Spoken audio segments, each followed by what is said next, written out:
It's another perfect night for football in the Southeastern Conference. And here in South Carolina, they've developed the perfect tailgating vehicle, the Cockaboose Railroad.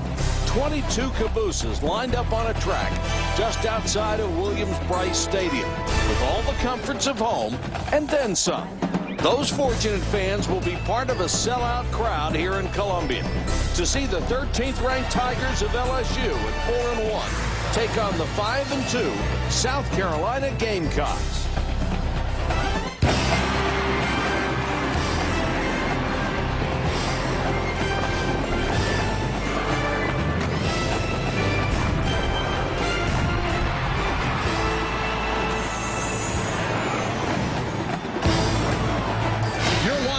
ESPN College Football Primetime, presented by Hampton Hotels.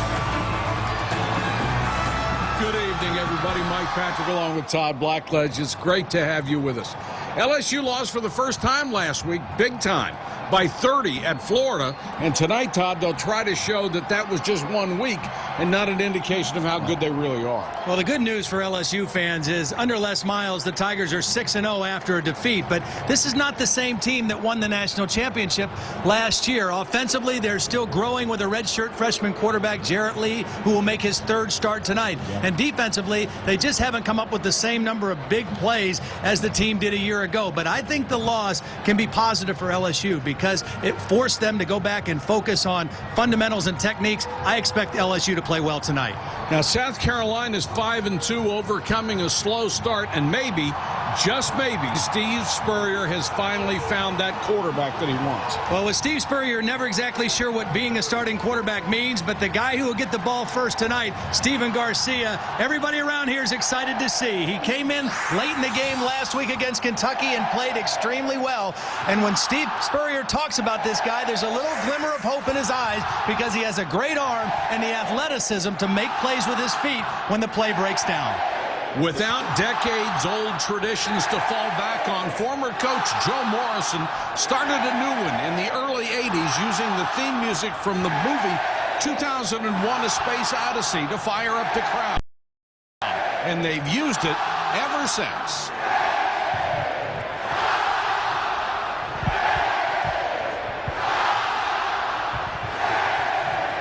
And now it's time for Carolina football.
It's LSU at South Carolina. Kickoff is next.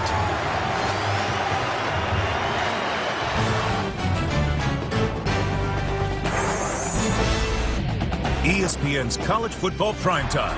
Brought to you by Papa John's. Order by text message or online at papajohns.com. And Chase Freedom, introducing rewards points you can use like cash. Visit chase.com/freedom.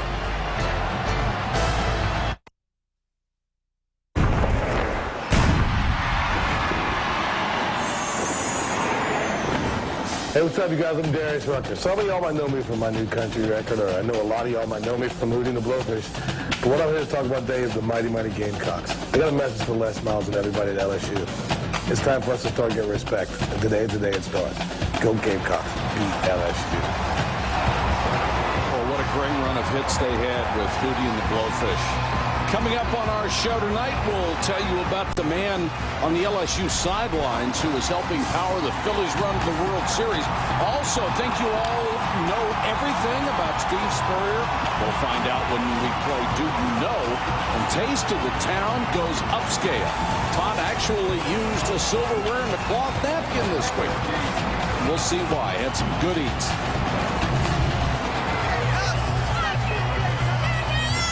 South Carolina won the toss, deferred to the second half, so LSU gets it first. Ryan Suckup will kick to Keelan Williams and Trendon Holiday. And Holiday, a blazer. I talked to Ray Richleski, the special teams coach for South Carolina. He said, we're going to kick off to Holiday because we think Suckup can kick the ball out of the end zone. When it comes to punting, a little different story. He's had 14 out of 36 kickoffs have been touchbacks. He has an NFL leg. Holiday 2 yards deep. Keelan Williams says keep it there. So they'll start from the 20. Let's check in with Holly Rowe. Well, guys, last week at the Swamp, the young quarterback for LSU, Jarrett Lee, had some troubles communicating with his offensive line. It caused some confusion in the running game. So this week at practice, they piped in the usual crowd noise, but they forced the offensive line not to help him. They wanted him to be responsible for getting the signal, the audible, to the entire offense. We even may see a little bit more no huddle like we're seeing right now, so he can just run to the line, have plenty of time to make those adjustments, so there's no confusion tonight. All right, Holly, thanks very much. You can check out the starting lineups at the top of your screen. Scott gets the first carry and powers his way up to the 29-yard line against one of the top-rated defenses in the country. This South Carolina group has been sensational. Well, they really have, and that's a very positive sign for LSU and for Charles Scott because he had a struggle last week against Florida. 12 carries, only 35 yards. And that's a good first run for him. Had a streak of 4 100-yard games in a row. They go out quickly to Brandon LaFell, their leading receiver. And LaFell crosses the 30 and has a first down.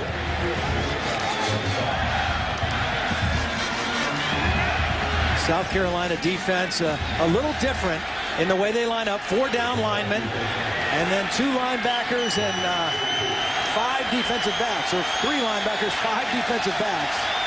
So they play the spread formations with just their normal defensive personnel.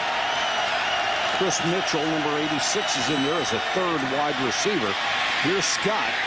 And obviously they want to establish him early after those troubles last week. Brought down by one of the 2 big inside linebackers, Eric Norwood. He goes 253. Jasper Brinkley, the middle linebacker, is 269 pounds. This is a very physical defense, and especially those 2 guys. Norwood was a defensive end the last 2 years.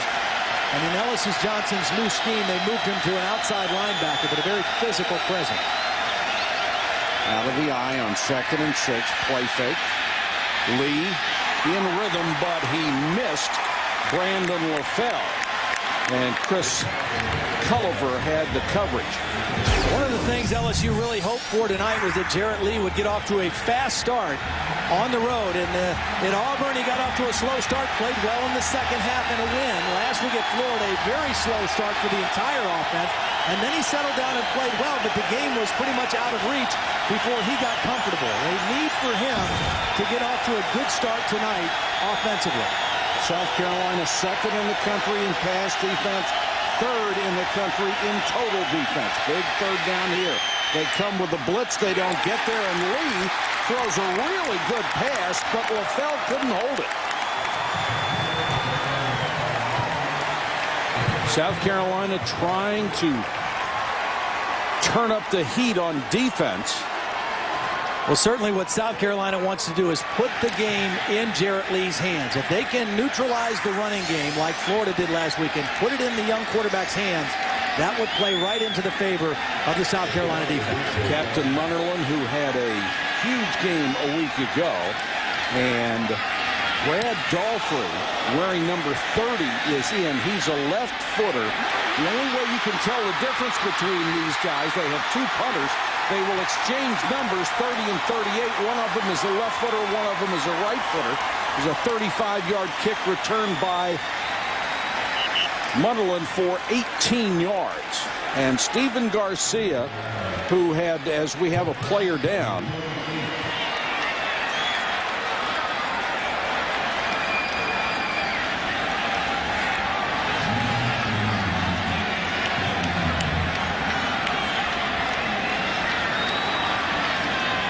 Kirsten Pittman, number 49, appears to be the injured player, and he is being tended to by the LSU training staff. Now they have two number 49s. T-Bob Hebert is the other one when he checks in as a blocking back. I think that's who that is right there. And he is the son of Bobby Hebert. You remember him as the outstanding NFL quarterback. And this is his son, a freshman from Norcross, Georgia. Fortunately, he is up, but not able to put any weight on that left leg.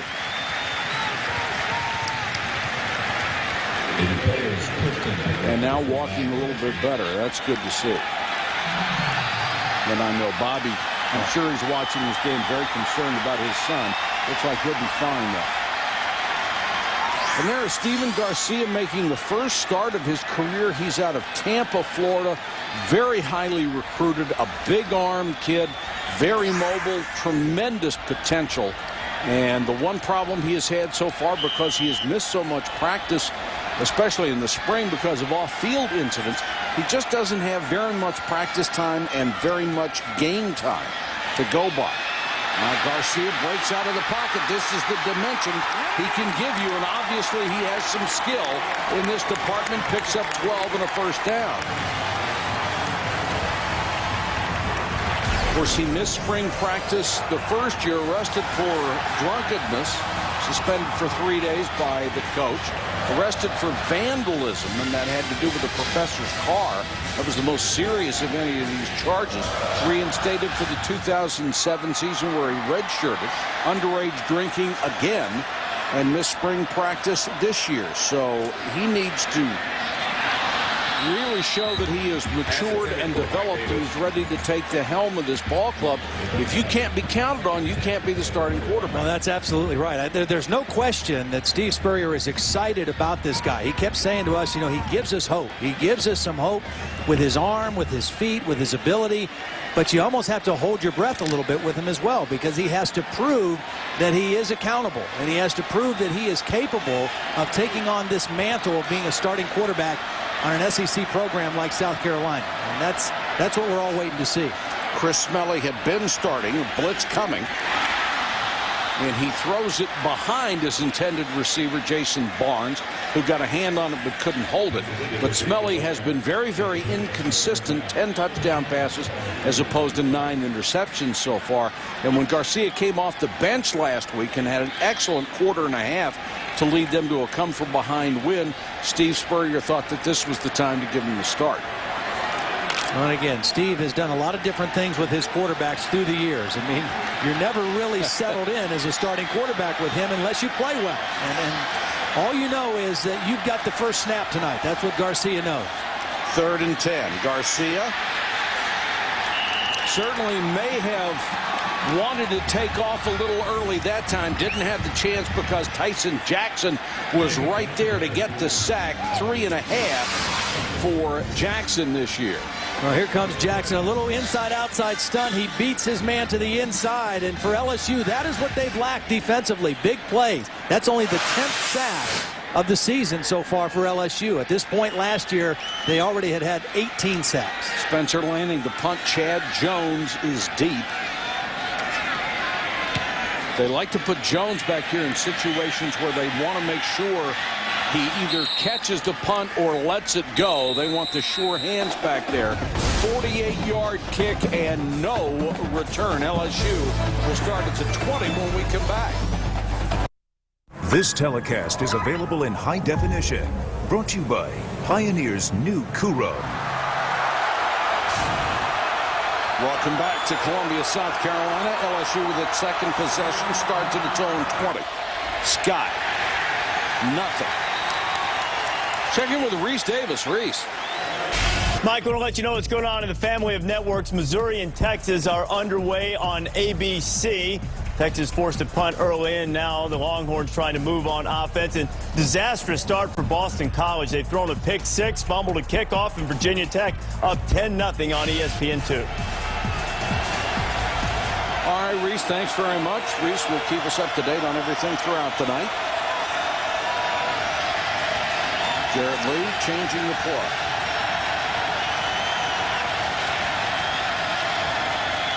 Straight back to throw. Four-man rush. And LaFell makes the catch up at the 32. They indicate it was a good catch off the shoe top. A nice safe pass. You got maximum protection. Both backs are in, so that means you've got 7 guys blocking for your quarterback off the play fake. Ball's a little bit low, but LaFell does a nice job of coming back to the quarterback to make sure he gets his arms underneath the football. And it had to be there too, Todd, because Captain Munnerlyn was right there on defense. Out of the eye this time. Scott again. Flag is down, and Scott upended at the 37-yard line. Well, already, regardless of what this penalty is, already LSU is off to a much better start than a week ago. I mean, they gave up a touchdown on the 3rd play of the game to Florida, and in the first quarter they were outgained 186-4. Illegal formation. 6 men on the line of scrimmage against the offense. 5-yard penalty, remains first down. LSU, a lot of talent on the football team. Charles Scott, their leading rusher, averaging 114 yards a game. Hopes for a big one tonight. Their leading receiver is the guy who just made that catch 2 plays ago, Brandon LaFell. 29 catches, make that 30 now in the year. And probably the second favorite target for Jarrett Lee is inside, the tight end, Richard Dixon, a junior out of Ocean Springs, Mississippi.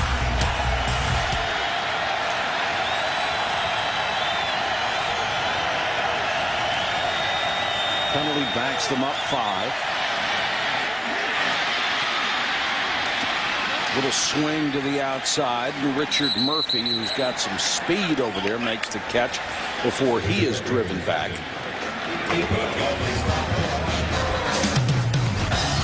Well, this was last week. The 3rd play for Florida. It was actually a play where Danny McCrary was in position, got a hand on the football, but there was no safety help over the top. It was a blown coverage, and just like that, Florida had a 7-0 lead. And Les Miles told us last night at their hotel it was 17-0 before they even could take a breath. And they were out of that game quickly.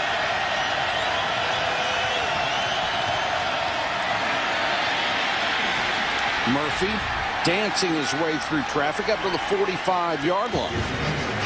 You talk about going back to focus on fundamentals and techniques. The offensive line last week, that was an embarrassing game for them. That was supposed to be the strength of this LSU offense, and they really took it to heart. And already you can see much better effort and much better cohesiveness by that front 5. Lee, 3-man rush, dropped 8 and throws it away. Holly Rowe, what do you have? Well, last week against Florida, as you mentioned, Charles Scott had just 35 yards rushing. Obviously, the offensive line was embarrassed, but they really took accountability. Their tight end, Richard Dixon, said, you know, the leaders on this team aren't going to let this offense go away like that again. They had an extra meeting this week. The guys got together. The seniors got together. And you can already see just how much more determined and effective they've been in this game. All right, Holly. Andrew Hatch has checked in a quarterback. Trendon Holiday, the man in motion. They want to get him the ball. Holiday with a blinding speed, close to a first down at the 45-yard line. And Murphy, the backup running back, was leading the way and gave him a block. Well, I think getting the ball in the hands of Trendon Holiday is very important for LSU. Coming into the game tonight, he only had 9 offensive touches. But when he touches the football, good things usually happen. They want to try to protect him because he's not very big at 5'5", 165 pounds, but he has tremendous speed and a guy who can take a play and the whole distance anytime he touches it. Won the 55 meters in high school, the national championship. Hatch under pressure. Gets to the 40 and got out of bounds. Good play by Hatch, who was the starter in the Auburn game we did until he had his bell rung in the first half. And he's really made a twisted route to Baton Rouge. Actually went to Harvard, didn't play because he was on a mission. So it was a very difficult way for him to get to LSU, but he has found a lot of playing time here. Well, especially in running quarterback situations. He's a better runner than Jarrett Lee. Jarrett Lee, the better thrower. Hatch, the better runner. Lee is back in. Wants a screen. Bird. Nice move to get an extra 5 yards down to the 28. Demetrius Bird, preseason second-team SEC wide receiver. And they're doing a great job against a really good defense. Yeah, they are. Well, they're mixing them up. They're running, they're throwing quick. Demetrius Bird making guys miss in a small space. That's quick feet by Demetrius Bird. LSU trying to play at a real up-tempo pace as well. Well, Holly mentioned that. One of the things they're doing, they're trying to go no huddle to take a little of the decision-making and the communication problem away from the quarterback. And in that case, South Carolina, not ready defensively, had to use one of their timeouts to make sure they were set.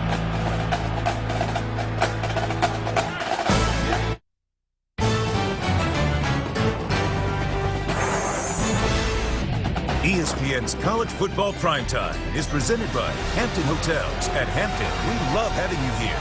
And Hummer, like nothing else. LSU driving in a scoreless game here in Columbia, South Carolina. Hatch is back in at quarterback. So is Trendon Holiday. This is the package they're probably going to use, both of them. Let's go to Reese Davis. Reese. All right, Mike, Taco Bell studio update. I told you about the disastrous start for Boston College against Virginia Tech. Macho Harris tips the ball into the air, and Brett Warren, the inside backer, is there to pick it and take it into the end zone. That's the only touchdown so far. Hokies have added a field goal. It's 10-0. Pick six is a killer. Good defensive play by South Carolina. That'll be negative yards. And Todd, you talked early about the rhythm LSU wants to play in. Why is that easier for a quarterback? Well, the reason it's easier is because if you go without a huddle and you don't substitute, now this time they're substituting, it forces a defense to just kind of line up and show their hand and play. And there's not as much cat and mouse. There's not as much necessity to audible at the line of scrimmage because the defense has to line up and expect a quick counter or hurry-up tempo. And so that takes the pressure off the quarterback by doing that. Lee comes back in on 3rd and 13. All-out blitz coming. Lee had to rush it because of the blitz, and that's nowhere near a first down. The pass underneath. When you got to like Ellis Johnson, the new defensive coordinator, he's put together quite a unit. Yeah, well, he's bringing some pressure from the outside, and that's going to force Jarrett Lee to kind of drift a little bit. Here comes the pressure. He drifts to the right of the pocket and then doesn't get a whole lot on that throw. And by the time it's corralled, the defense is there to stop it well short of a first down. That was a good defensive stand in their own territory. Colt David will try from 48 yards. And right down the pipe. LSU takes a 3-0 lead. And when we come back, we'll tell you about the man on the LSU sidelines who's helping power the Phillies' run to the World Series. This week on Monday Night Football, Jake Cutler and Brandon Marshall lead the Broncos' high-powered offense against Matt Castle, Randy Moss, and the New England Patriots. Monday Night Football on ESPN at 8:30. Coverage begins at 7 Eastern with Monday Night Countdown delivered by UPS. LSU with a 3-0 lead. To kick off to Captain Munnerlyn, who had one return, his first of the year last week for 84 yards. You might imagine that's why he's back in there this week. Returnable. From the 17-yard line. Whoa. Wow. Didn't have much room to get a return after he caught that ball. Let's check in with Holly. Well, guys, I'm down here with a pretty special bat. This is a bat used by Ryan Howard of the Phillies. It's from the Marucci Bat Company. Surprisingly enough, in his day job, Jack Marucci is the head athletic trainer for LSU. He supervises 20 different varsity sports. But on the side, tonight, he started making bats by hand for his 7-year-old son, Gino. It kind of took off, and now he has 60 major leaguers that use these handmade bone-rubbed bats. They actually use maple and ash from natural-grown trees in Pennsylvania. They use the same style that Babe Ruth and Lou Gehrig use, and they rub them with a bone from a cow's femur to help seal the wood and harden it. Guys, it's working out pretty good because the Phillies, about 6 of the guys on that team use these bats, and you might have heard they're going to the World Series. Holly, that's pretty good publicity, isn't it, when one of your main clients is doing that well? And, of course, ash, there is such a controversy in Major League Baseball now over maple bats and the way they shatter. They'll keep this one on the ground to Davis, and Mike picks up a couple. I'll tell you what, those bats are really beautiful, too, because Jack made 4 of those for my boys. The Blackledge boys each have their own autograph model of the Marucci bats.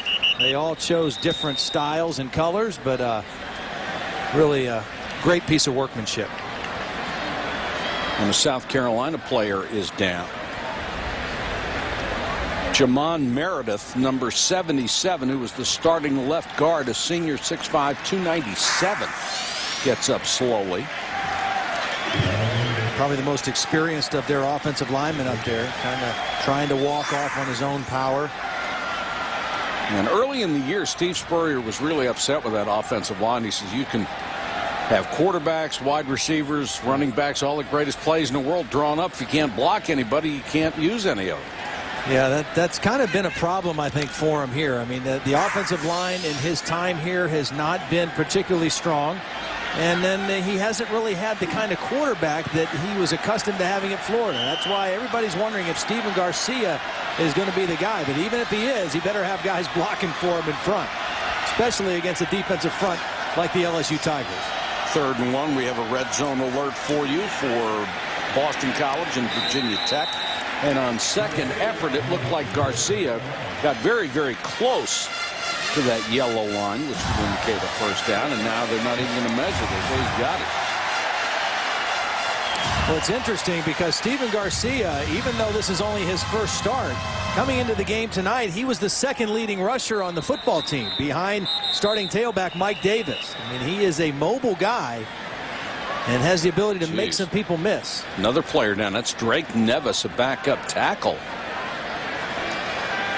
And you got the feeling, talking to the coaches this week, that they thought the most physical team was going to win this game. It was pretty obvious they thought this would be a smash-mouth ball game. And we're seeing people dropping early. On LSU already with a little bit of a depth issue at the defensive tackle. Ricky Jean-Francois out for the 2nd game in a row. Did not play last week in Gainesville. Has a groin injury. He is still home in Baton Rouge. And Drake Nevis was the guy that was playing in his place. Charles Alexander, the other starting tackle, is a guy who is playing but can't play a whole game because of lingering aches and pains from a knee surgery a year ago. And Marlon Favorite is the other guy they expect in that rotation, so they are getting very thin inside.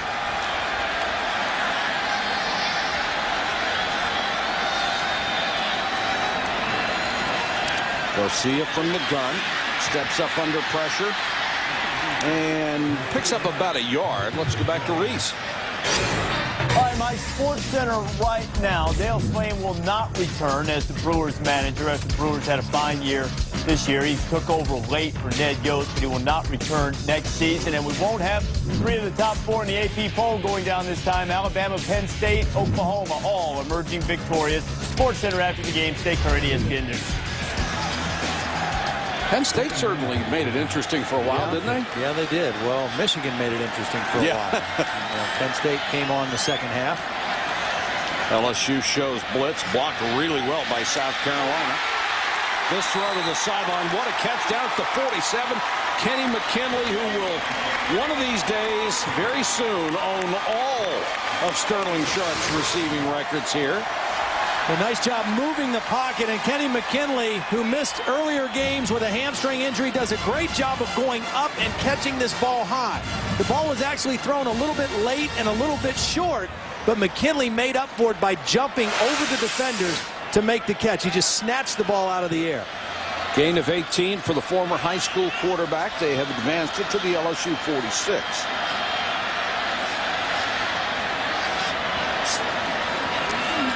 Garcia to Davis. Takes it to the left side. Check it. That's Eric Baker. He coughed up the football, and LSU has it. Well, he can't get up off the ground like that. I thought he was on the ground when he had the football. Coleman, the safety, knocked it loose. Eric Baker is a young freshman out of Jacksonville, Florida, that they wanted to get in the game. It's clearly a fumble. He's hit and the ball is out. I just thought right there he was down when he picked up the football. Coleman is. Then he fumbled it and picked it up again. Yep. So if he had possession when he was down, it's down. Again, a big play for the LSU defense. Coming into the game tonight, this LSU defense had only forced 4 takeaways, 1 fumble and 3 interceptions. Tied for fewest in all of college football, and that is a big play that this defense have lacked, and all of a sudden now LSU with excellent field position again. Eric Baker has some speed. They wanted to see him get some more action, but not if he's going to cough up the football. That will not endear him to Steve Spurrier. He took a shot on that fumble too. I mean, I think he's a little cloudy right now sitting over there on the bench. Now, I believe they're going to review this, and what it will come back to is that there was possession, but the recovering player was down, then got up and fumbled it again. That was really a good defensive play by Harry Coleman. First of all, he maintained outside leverage on the play. He forced the guy back inside, and not only did he do that, he put a hard stick right on the football and knocked it loose from Eric Baker. See, just the way Eric Baker fell at the end of that play, he just looked like he was a little bit woozy after that hit. Big time play by Harry Coleman.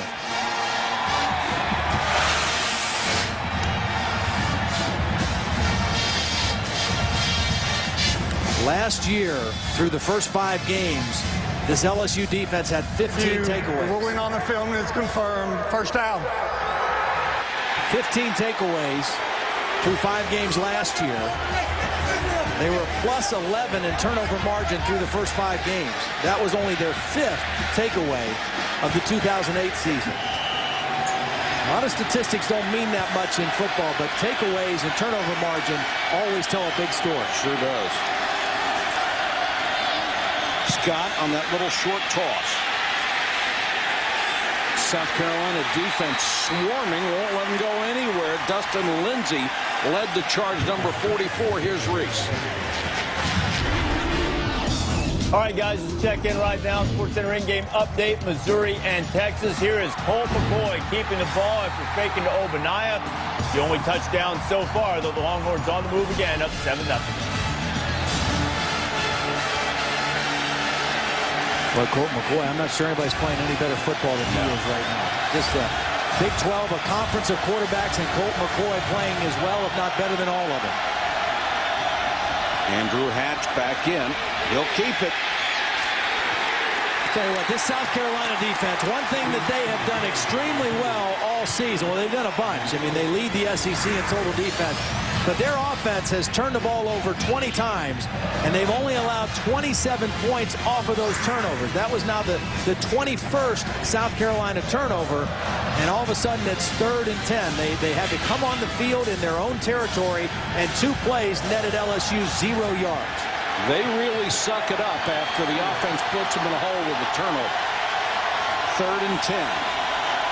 Lee back in. Sets in the middle of the pocket, throws down the middle and dropped right in the hands of Brandon LaFell. A perfect throw from Jarrett Lee, and he dropped it. Now that's a catch LaFell has to make. He's in the slot. Number 1, he's working on Stoney Woodson, and he beats him. And it's a perfect throw by Jarrett Lee right over the linebacker Marvin Sapp's hands. And LaFell, that's just one he's got to come down with. Just lost concentration. You could see him turn his head ever so slightly to look downfield, and the ball bounced right off of his hands. Dalfrey is into punt.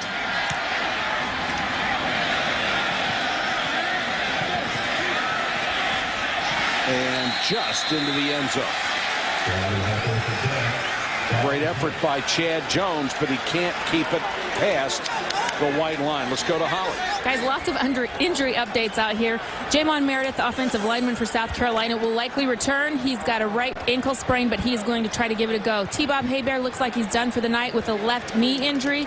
And Drake Nevis, the defensive tackle, they are examining the right upper ankle. He took a blow on the side, that bone right up the ankle. Looks like he is going to try to give it a go. All right, thank you, Holly. 1:51 to go first quarter in a 3-0 game. Garcia will start from the 20. And they'll try to get something out of the ground game with Davis. Picks up a couple, and that's it. Garcia getting his first start tonight. Young man out of Tampa, Florida, that has produced a lot of quality players. His brothers played at Harvard, and he selected South Carolina over Oklahoma, Florida, and Auburn. He was a big-time recruit. That last item there, collects swords, and that's just not something you see every day, you know, especially with a college quarterback. Maybe a linebacker, maybe. Not many quarterbacks. Blitz coming, throws underneath to his favorite receiver, Jared Cook, the tight end. And the big guy rumbles across midfield before Curtis Taylor pulls him down after a gain of 31. The 27th catch this year for Jared Cook. He leads in that department and also in receiving yards. Well, here he is in the slot, and it's just a quick crossing route. That's all it is. And Garcia sees him right in his vision, right in the middle of his screen, and gives him a nice catchable pass, one where he doesn't have to slow down. He can catch it and turn upfield and make a big play. That was one of the things Steve Spurrier said about Garcia. He throws it where our guys can catch it and do something with it. That's a real art for a quarterback. Back to throw again, down to the 33-yard line. Another first down and another nice pass by Garcia. This one to Jason Barnes. And what I see in those two throws from Steven Garcia is that he's calmed down. And he's seeing the field, and the ball is getting out of his hands a little quicker. I thought earlier on in the game, he was too quick to try to scramble. He wasn't really seeing the field. Right now, in those last couple plays, he looks like he's seeing what he needs to see, and he's making good, solid throws. 4 of 6, and he's hit his last 4 passes for 70 yards. And you're right, I think the butterflies are all gone. Steps up this time, but sacked. Back at the 40, Tyson Jackson looped around, got his second sack of the ball game. End of the quarter, 3-0, and coming out, Todd breaks out the silverware and napkins as Taste of the Town goes upscale in 90 seconds. Find out what's on the menu.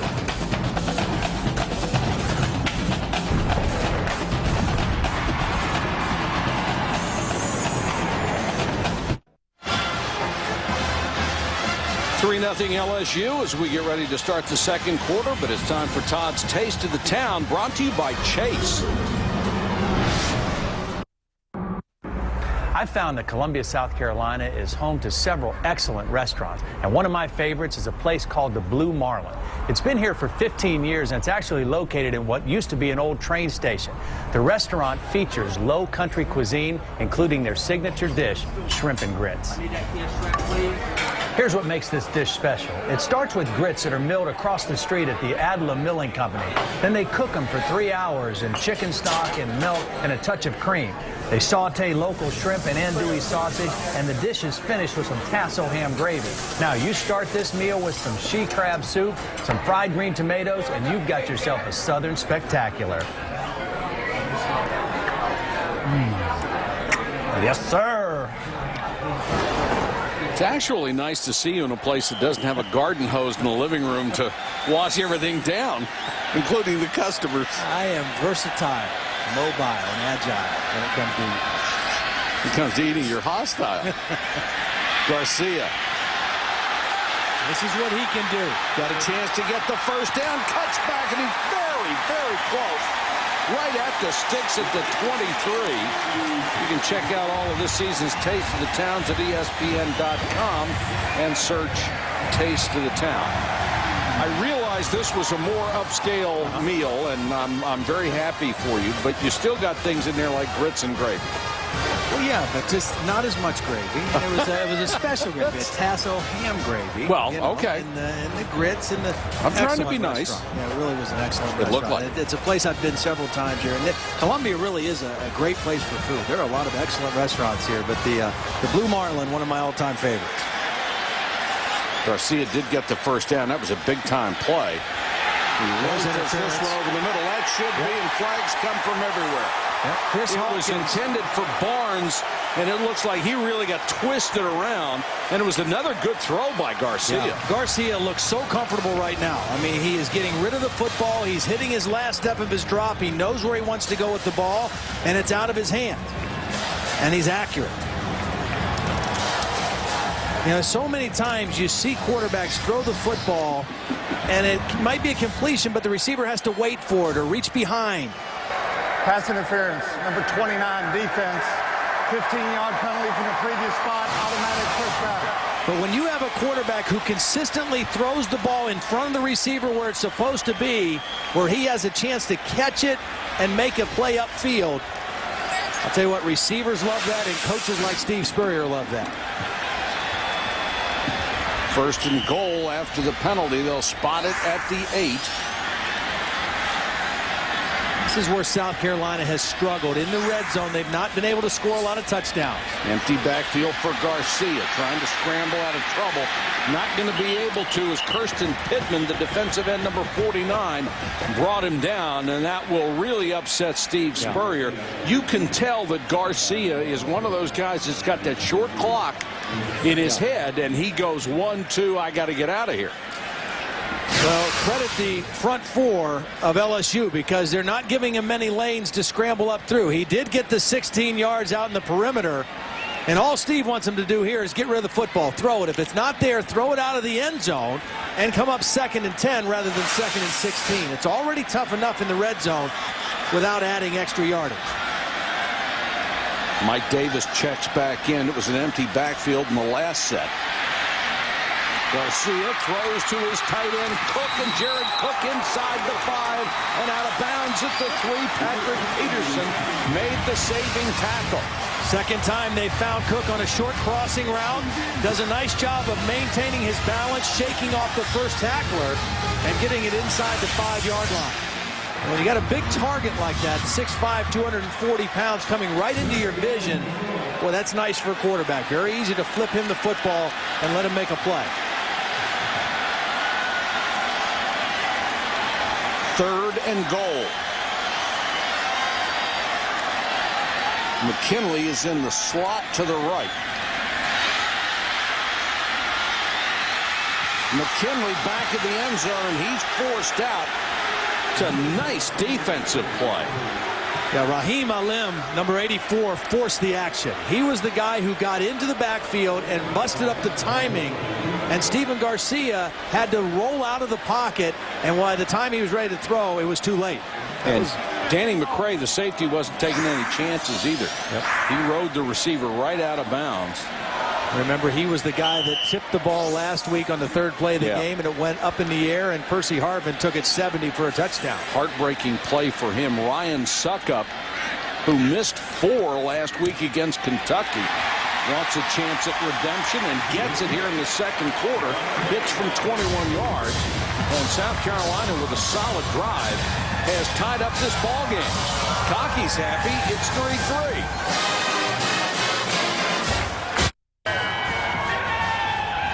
Let's take a look at tonight's trivia question. What head coach led LSU to its first AP National Championship and South Carolina to its only football conference championship?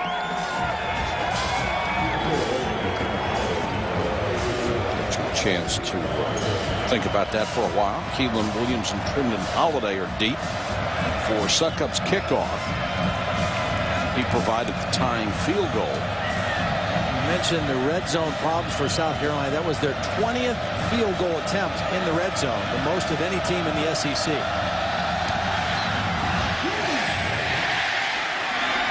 Williams a yard deep. Fakes the reverse. And even when they don't give it to Holiday, they want to use his presence to try to get something to happen. Let's go to Reese. Mike and Todd, Texas is absolutely dominating Missouri. Still in the first quarter, Colt McCoy scored 1 touchdown. Chris Ogbonnaya has a second. Longhorns have the ball in Missouri territory again, up 14-0. And the baseball game, ALCS Game 6 tied at 1, Tampa Bay and Boston. All right, Reese, thanks very much. LSU will start from its 22-yard line. And South Carolina defense, after struggling a little early, has really stepped it up here. Again, you got to keep in mind as you take a look at what LSU has done so far tonight. This defense, they're not doing it with smoke and mirrors. I mean, they're the best defense statistically in the league, only allowing 241 yards per game and only 3.2 yards per carry when it comes to playing defense against the run. I mean, they're legit. They're strong up front, and they're fast in the back end, and they all like to hit. Scott takes it out to the 29. That's still about 4 yards shy of a first down. Culliver up from the safety spot, and both of these safeties will hustle up and run support. Emmanuel Cook is, he's their leading tackler, 56 coming into the game. But you look at their numbers. I mean, that's Ellis Johnson, who was at Mississippi State the last 4 years, has done a wonderful job in his first year here. Lead lost the football. Just dropped out of his hand. He dives on it, and a flag down after the fumble recovery. Yeah, I think you're right. That ball just fell out of his hand. I don't think he double clutched it or tried to stop from throwing it. I think he just dropped it. Would have been a hold after the fact. I think that's what it is.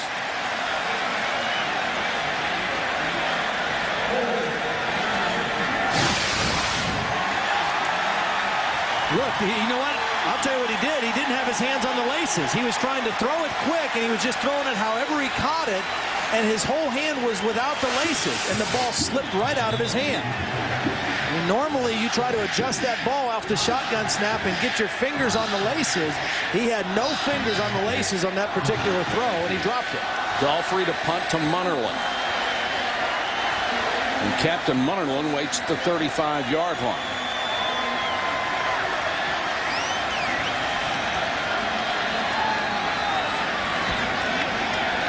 We were just talking about that this weekend, that South Carolina used to have a quarterback, Dondrell Pinkins, who always threw without the laces. He didn't care. Most quarterbacks need them. Pressure. They get it out of there. And Munnerlyn will have to let it roll, and it takes a good roll for LSU down to the South Carolina 42-yard line, a 36-yard kick. And now the answer to tonight's trivia question: what head coach led LSU to its first AP National Championship and South Carolina to its only football conference championship? Todd got this right this morning. Paul Dietzel. LSU 1958 with the Chinese Bandits, and South Carolina 1969 Atlantic Coast Conference champions, and still the only conference championship the school has won. Pepsin and Paul. He was some coach. Garcia. Boy, is this kid really throwing in rhythm. Jared Cook makes another catch. Dietzel at LSU from 1955 to 1961 won 46 games. 1958 the SEC and national champions. 61 the SEC champions again. South Carolina 42-53-1, did not have success here, but he did win that championship in 1969. And a lot of coaches have found, coming from somewhere else, that this is a tough place to recruit and a tough place to win. Davis on the keeper. Garcia, down to the 25-yard line. Well, we've seen Jared Cook be his go-to receiver. On this play, he becomes his primary blocker. I think this is a design quarterback run, but watch 84, Jared Cook get the key block. He will not let his guy go, and that seals the corner for Steven Garcia. Chris Hawkins was the guy Jared Cook blocked, and Steven Garcia showing you why Steve Spurrier, I'm telling you, when he talked about him, when we saw him in practice, he just had a little glimmer in his eye, like maybe, just maybe, this is the guy I've been waiting for. How many times did he say he gives us hope? Yeah, several. I mean, more than 4 or 5, that's for sure. And you can see why. I mean, this kid has not only thrown the ball very well, but he has run very well. And at 6'2", 221 pounds, he gives you something extra when he can get to that outside. Well, the thing he feels good about with Garcia, too, is that you know, he's earned his way to this spot. I mean, he had to do a lot of things to get himself back in school, to get himself back into good graces at the university and the football program, and he's done what he's had to do. And he's worked hard when he's been out there, and now he has earned his way to be the starting quarterback here right now. Davis, the tailback, as they have reached the 26. They work out of the I. Davis gets the carry. Inside the 25, Holly Rowe has more on our quarterback. Well, guys, one of the things he's done well is accept coaching. Steve Spurrier, as you know, very hands-on with his quarterbacks. Before the game, we saw Coach out there very hands-on, making sure his quarterback was ready to go tonight. I talked to Coach as they were walking off the field, said, do you think he's ready to go? And he said, absolutely. Not much bothers this kid. And Garcia has been an effective leader over here on the sidelines, talking to the offensive line. Guys, he is a cool customer out here tonight. And Holly, he's gotten a lot of work in tonight. He's had 8 carries of the 12 that South Carolina has run the ball. Garcia throwing again. This time it looked like his receiver, Barnes, had broken off his pattern.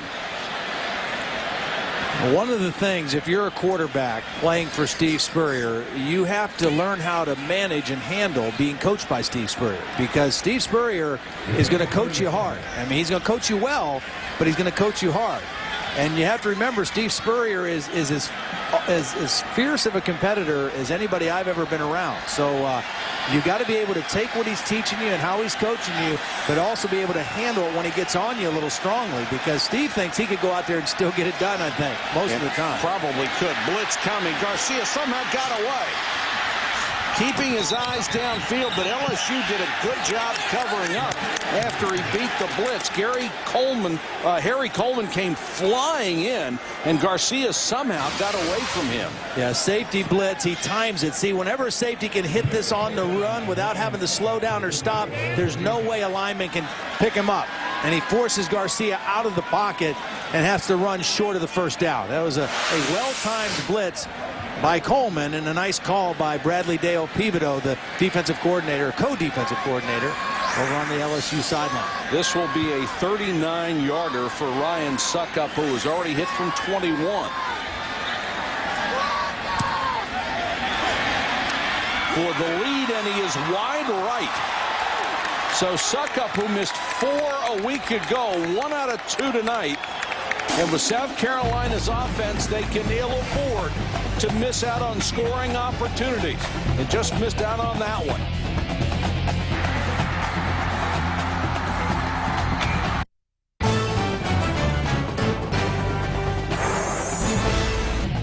ESPN's College Football Primetime, brought to you by Aflac, ask about it at work, and Mercedes-Benz, located on the web at MBUSA.com.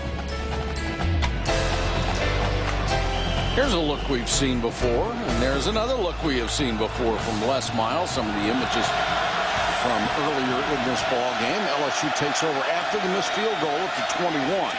Scott, who's been handled pretty well since the first couple of drives in this ball game, doesn't get much there. Let's check in with Reese. Gentlemen, if this were a fight, they'd stop it on cuts. Texas is absolutely obliterating Missouri. Colt McCoy, plenty of time. Malcolm Williams, touchdown is 21-0. Missouri had 2 3-and-outs all season coming into the game. Already 3 so far. Kevin Youkilis has driven in both runs for the Red Sox. Are up on the Rays 2-1.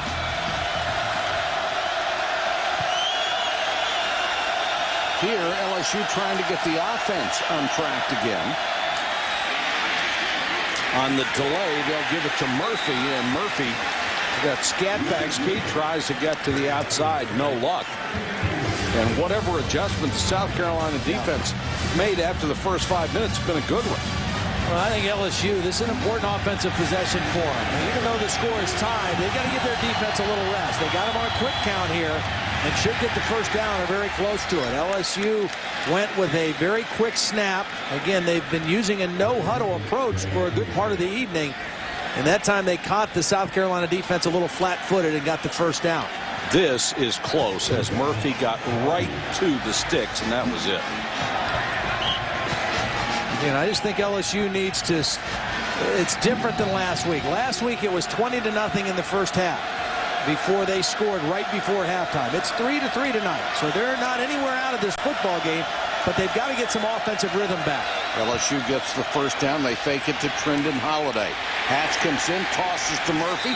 Murphy gets 2, and Lottie Ajiboye makes the tackle, working his way down the line of scrimmage, and obviously South Carolina has done its homework because Ajiboye saw that one coming. Yeah, this is well played by Ajiboye. He has to play inside out on that. He's waiting for the shovel pass.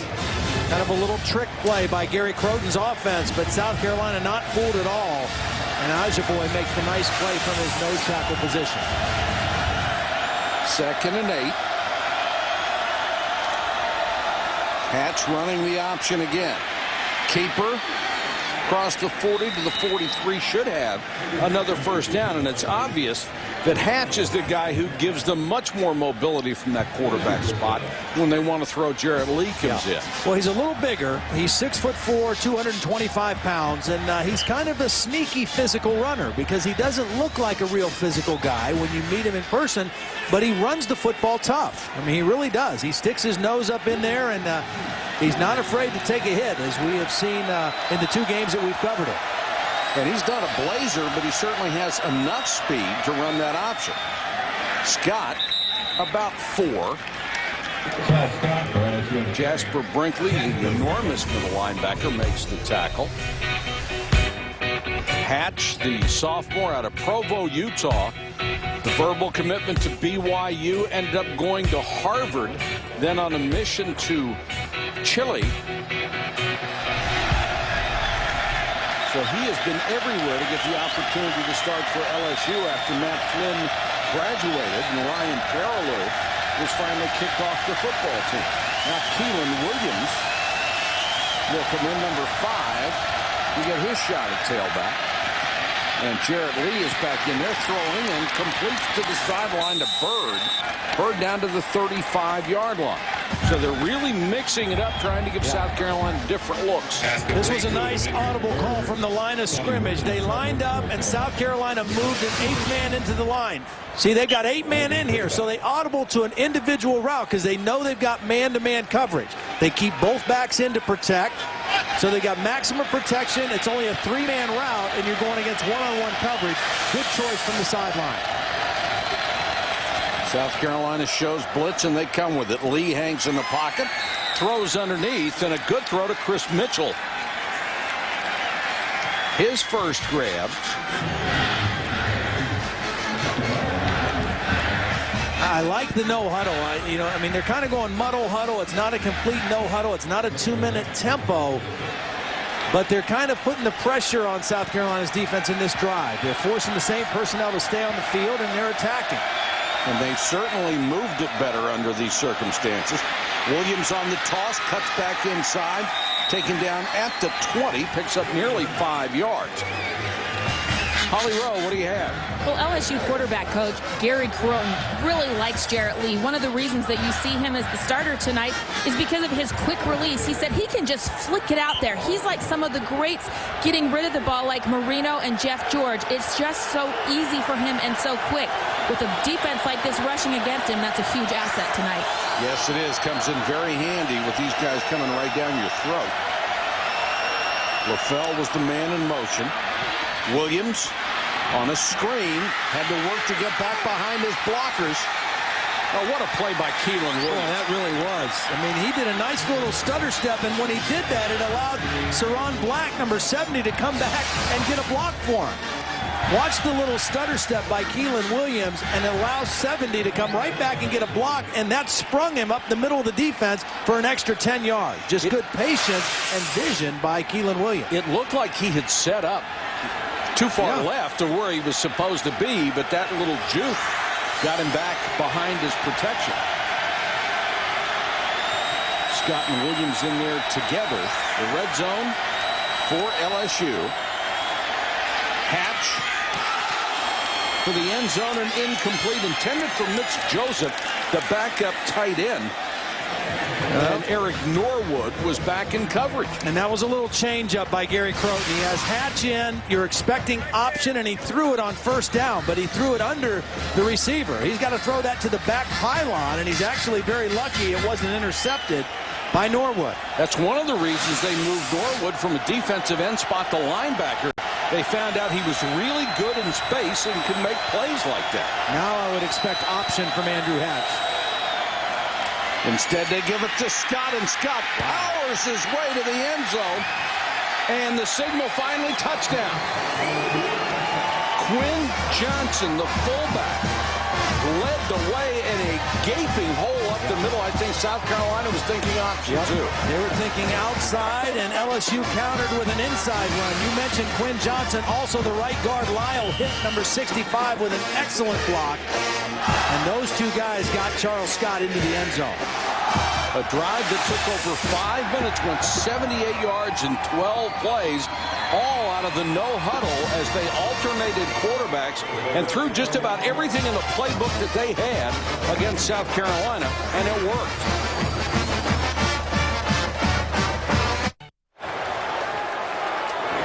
Tomorrow afternoon on ABC, the chase for the Cup continues. Jeff Burton tries to carry his momentum from the win last week to Martinsville in the chase for the NASCAR Sprint Cup tomorrow on ABC.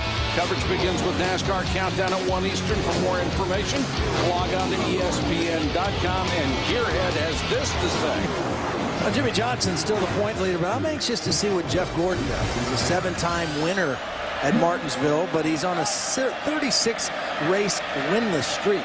So, I don't know. He had the fastest final day of practice, so we'll see what he does.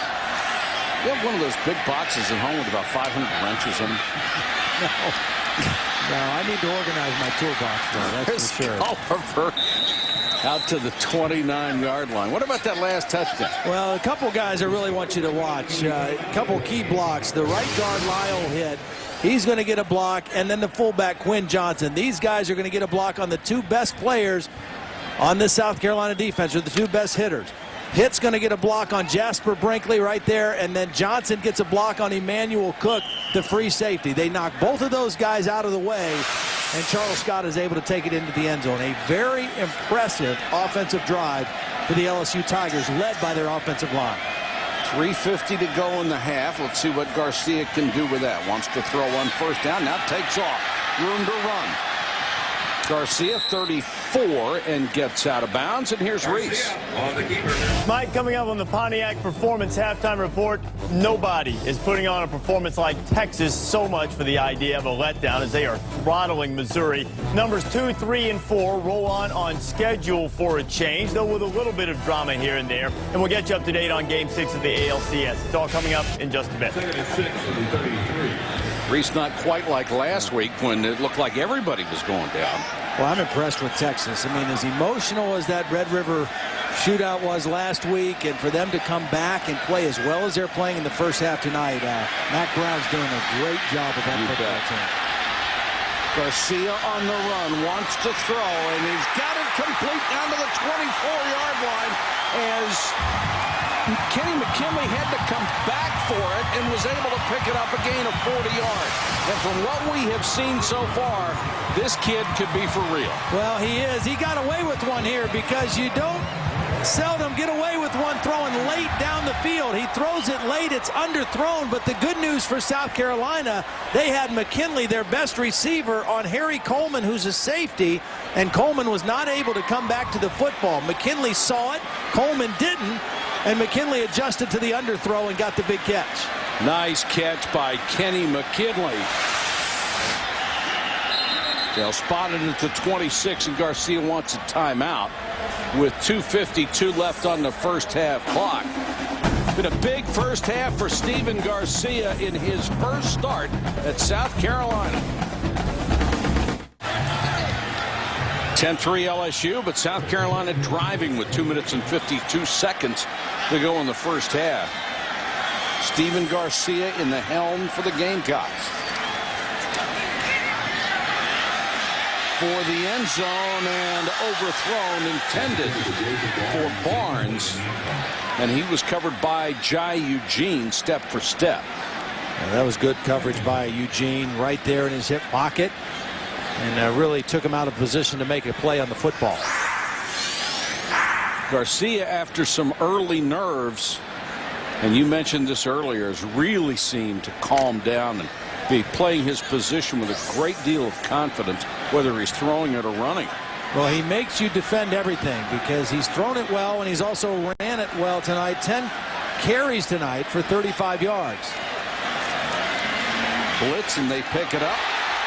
Throws underneath, and this is going to be a touchdown. Wide open Wesley Saunders. 26 yards.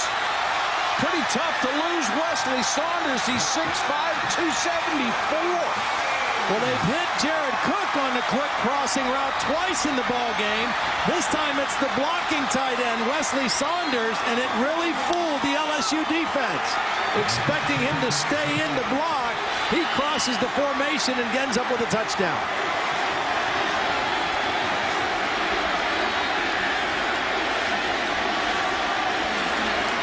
It took him a while, but he got it to the end zone, and South Carolina has tied it up.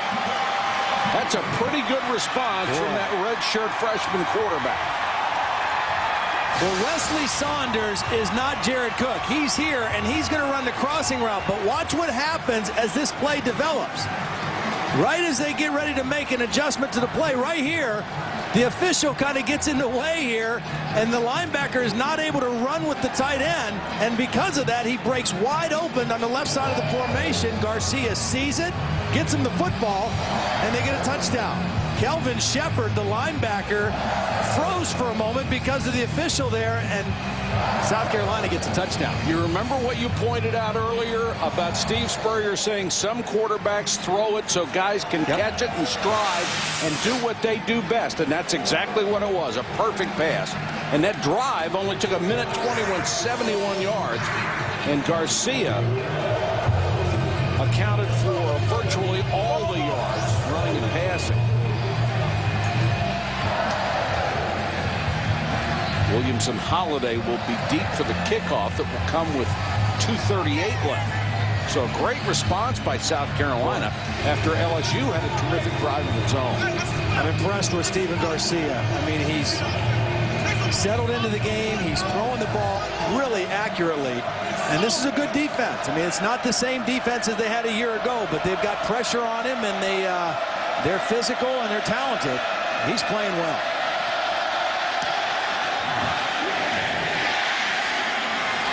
Suck up a shorter kick this time in the dangerous Trendon Holiday. Across the 25, across the 30, and out of bounds. Let's take a look back with our Mercedes-Benz drive recap. LSU, the last time they had the football, an impressive drive. 12 plays, 78 yards. They did it throwing, they did it running, they did it with two different quarterbacks. Both Jarrett Lee and Andrew Hatch were involved in it. And they worked the ball right down the field. They let their defense rest, and they took a brief lead on Charles Scott's touchdown run to cap the drive. A very impressive drive the last time the Tigers had the football.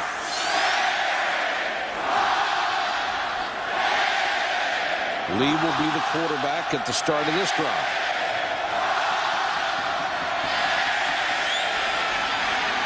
Lee with time, throws too high. Intercepted by Carlos Thomas. 30, 20, needs a block. Carlos Thomas dives. I think they're saying he stepped out. Just inside the 5-yard line is where they're going to mark it. A 47-yard interception return. Carlos Thomas with his third pick of the season. Well, they've got excellent protection for Jarrett Lee, but the ball sails. It's high and it's behind the intended receiver, Tolliver. A poor throw by Jarrett Lee, and Carlos Thomas comes up with the interception. And for Jarrett Lee, another costly interception. Last week, he threw one in the fourth quarter that was returned 51 yards by Brandon Spikes for a touchdown. He had an interception return for a touchdown against Auburn in the first game that we saw Jarrett Lee. That one not a touchdown, but South Carolina inside the 5-yard line right before the half. And it was clear that Thomas did step out of bounds. That's close. Yeah. That one is out. Yeah, that's the 6-yard line, it appears, where his foot went out of bounds. And he's on the line there at the 8. Yeah. So that's probably where they'll mark it. But still a huge play in South Carolina with an obvious chance to regain the lead. Well, this was the first time we saw Jarrett Lee right before halftime again. A very careless throw. Gabe McKenzie turned it into a touchdown.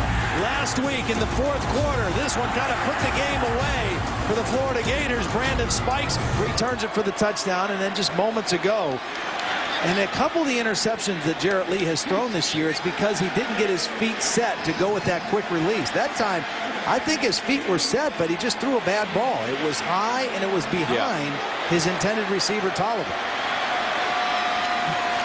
So now they will move it back to the 8-yard line and mark it there, first and goal. Still plenty of time to go in the half, 2:17. South Carolina only with one timeout left. They've had to use 2 of their timeouts in the first half, but over 2 minutes to go before the halftime. A lot of time for Stephen Garcia.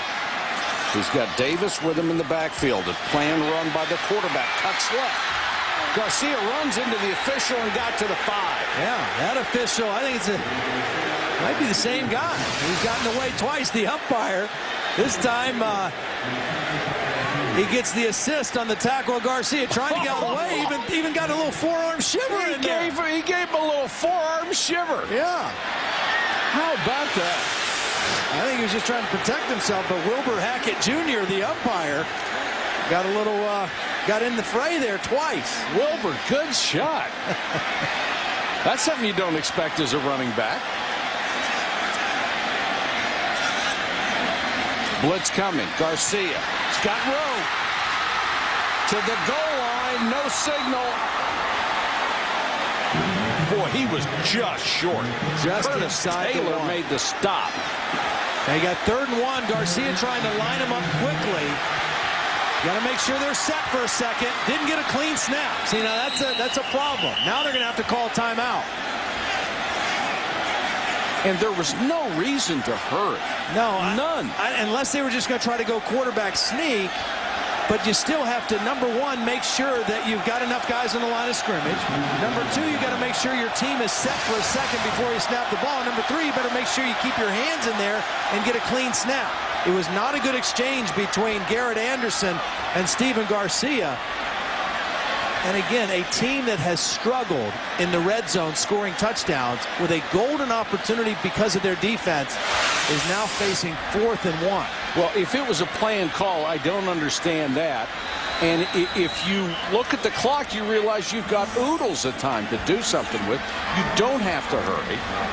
Now they use the timeout with 29 seconds to go. 4th and goal from the 1. This will be an interesting decision for Steve Spurrier. You can get your weekly dose of NFL news and analysis tomorrow on ESPN. Starting at 11 a.m. Eastern, Chris Berman hosts Sunday NFL Countdown, presented by IBM. Then at 7 Eastern, Chris and John Saunders deliver the day's highlights and scores on SportsCenter. That's Sunday NFL Countdown, presented by IBM at 11 a.m. and SportsCenter at 7 p.m. tomorrow on ESPN. You know, ordinarily, I would say here, because of a couple reasons. South Carolina is not a good power-running football team, number one. And you want momentum. You want to go into halftime with the lead. So ordinarily, I would say, even though you hated the way that 3rd down play goes, you want to kick a field goal here and go in 13-10. But Ryan Suckup has made 2 of his last 7 field goals. Now, even though this is a chip shot, he is certainly not from an angle. Yeah, it'll still be from an angle. So it'll be interesting to see what Steve does. certainly I know he wants to go in with the lead. That third down play was really critical. Well, whatever play they run here, I think it's going to be Garcia trying to either get to the perimeter or take it up the middle on the quarterback draw. They actually lost yardage on that bobbled snap. Yeah. They were inside the 1 on third down, and now they're just a shade outside the 1 for the fourth down play. See the numbers on Garcia, 41 yards net. See, they've been in the shotgun so much when they got under center, they had a bad exchange on third down. Now this will be a timeout, LSU. The old basketball ploy. Yeah. Let them line up, see what they're going to do, taking it out of bounds, and then we'll call timeout and readjust. Take a look at the SEC standings because it's really awfully close in the East. Georgia 3-1, Florida 3-1. Vandy now after the loss today at 3-2. South Carolina at 2-2. And I'll tell you what, with their defense, if Garcia plays well, they can still be a big factor in this. And in the West, it is pretty much a one-horse race right now with Alabama, although LSU is only 1 game back in the loss column. Everybody else has 2 or 3 defeats. The East is obviously the strongest overall, but Alabama is that undefeated unknown quantity. And they seem to be getting better every week. They're for real. They really are. Now, they had another game today where they had to kind of fight and claw to get the win, but their defense is playing extremely well, too, much like this South Carolina defense. When you have a defense like that, it's going to keep you in every game and give you an opportunity to win every Saturday. Big fourth down play right here for Stephen Garcia. You got to get the snap first. That's the first thing. Get a secure snap from Garrett Anderson. Garcia on the toss. To the goal line is Davis. Touchdown. Wow. And LSU is really upset. Another late call. Curtis Taylor made the tackle. I think they'll take a look at this one anyway. I mean, they look at every play. They review every play. I didn't think he got the ball across the plane when I first watched it. I was watching the play through my binoculars, and I didn't think he got the ball across. Boy, is that close. He doesn't stretch. He doesn't reach the ball. Hard to tell from that shot. I really did not think he had it, but if he did, he got it just by a hair. Only a part of the ball has to get across that plane. He had it up a little bit on his chest instead of tucked under his arm, and I think that may have put it across the plane. The thing that South Carolina has in its advantage is that it was originally ruled a touchdown. So they would have to find enough evidence to overturn the call.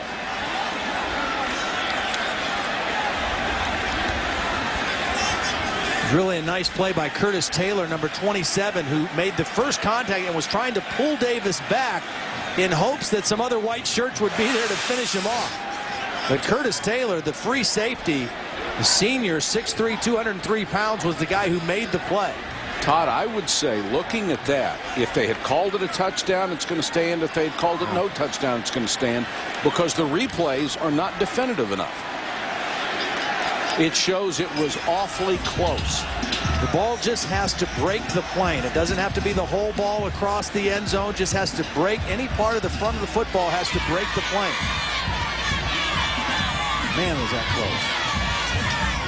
And I was surprised at the call. Stands, touchdown. I don't know any other call that they could have made. After it was determined on the field that it was a touchdown, I think they've got to uphold it, and they did. Big run for Mike Davis, only his second rushing touchdown of the season. And South Carolina has taken the lead. Steve Spurrier rolls the dice, and it pays off with 22 seconds to go in the first half. As you said, the safe play would have been to kick the field goal, have the momentum going in, say, look at what we're doing, guys. We've taken the lead over LSU at the half. Now he's really got the momentum. He can go in and say, now look what we're doing. We're up by a touchdown. Well, and Steve Spurrier, if you know anything about him, you remember watching him when he coached Florida, he doesn't like to kick field goals. No. He likes touchdowns. He likes throwing them first and foremost, but he'll take them any way you can get them. He likes 7 over 3. And Steven Garcia, his redshirt freshman quarterback, making his first start, has looked outstanding here, particularly in the second quarter. Throwing on rhythm, throwing on time, throwing accurately. And then when it's not there, showing that ability to get out of the pocket and make some plays with his feet. He has really looked good. The touchdown pass to Wesley Saunders. And Steven Garcia has given this offense a real spark that Steve Spurrier has been waiting for. What is interesting about Garcia, with all the outstanding quarterbacks that Steve Spurrier had at Florida, I think he's got a stronger arm than those guys do, and I think he is a bigger, stronger runner. Whether he will develop into the guy who constantly finds those wide open receivers time and time again and could run this offense to perfection, only time will tell. I think the guy that had the best arm that he had at Florida was Rex Grossman. I mean, he really threw the football well, but you're right about his ability to run and being a little bigger and stronger. Steven Garcia has been really a pleasant surprise tonight for Steve Spurrier.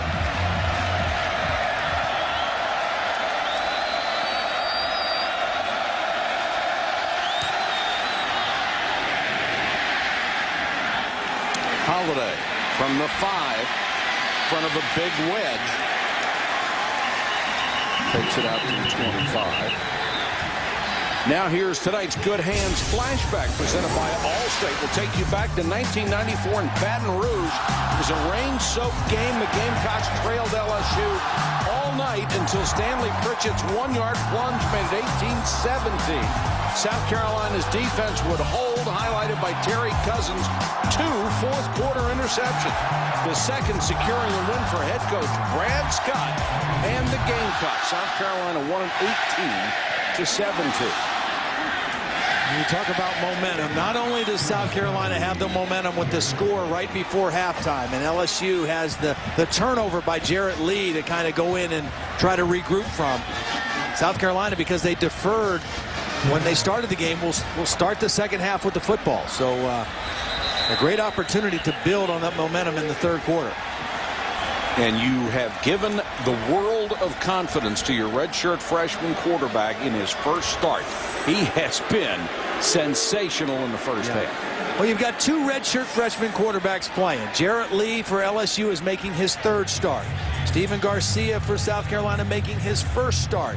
When you have young quarterbacks, a lot of times the game is just going to boil down to which guy makes the fewest mistakes.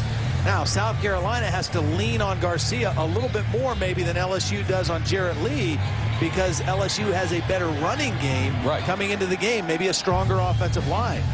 But still, the interception by Jarrett Lee, the difference in this ball game right now. Both teams have played extremely well, but that interception was huge, and that has come back to kind of hurt Jarrett Lee the way it did in the game against Florida, the way it did in the game against Auburn earlier.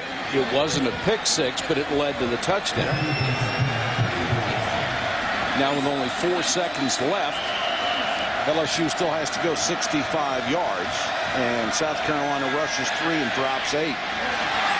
Throw underneath is tipped and a nice catch by LaFell, but he only reaches the 41-yard line on the last play of the first half. And they'll come to their feet in Columbia, South Carolina. The home folks have the lead over visiting LSU 17-10. Let's go to Holly. Coach, what made you decide to go for the touchdown, not the field goal there? Oh, it's 4th and 1. We had to try to make 7, I thought. So our field goal kickers missed a couple, but still we had to go for it. How has your quarterback met or exceeded your expectations here in the first half? Well, he's moving around pretty well, and he's throwing the ball pretty well. He's doing pretty well. All right, thanks, Coach.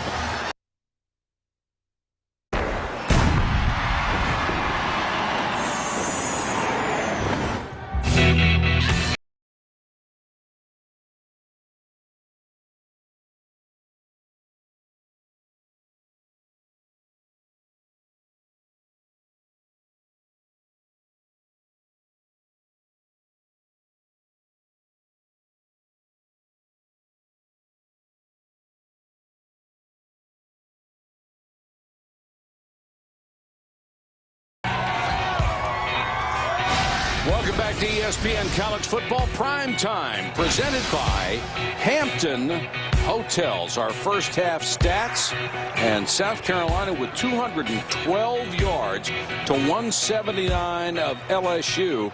The turnovers even at 1-1, but the big one was the one that was really set up South Carolina's go-ahead touchdown. Yeah, it really did. I mean, it was almost returned for the touchdown.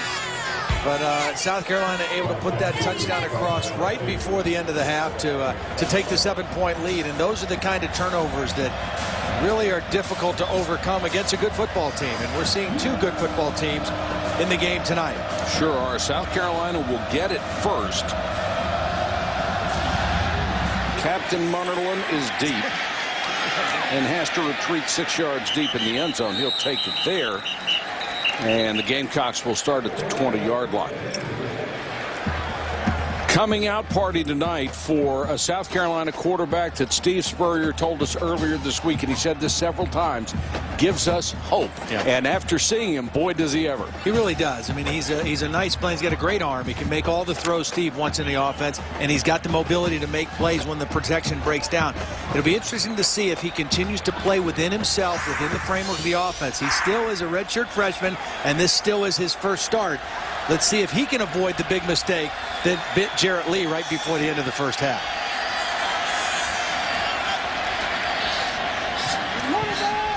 Garcia will keep after the play fake. Flag is down. He's knocked out of bounds at the 25-yard line and ends up going into one of the sideline officials. And we'll check out the flag. Thrown in the area was normally holding, and that's the signal.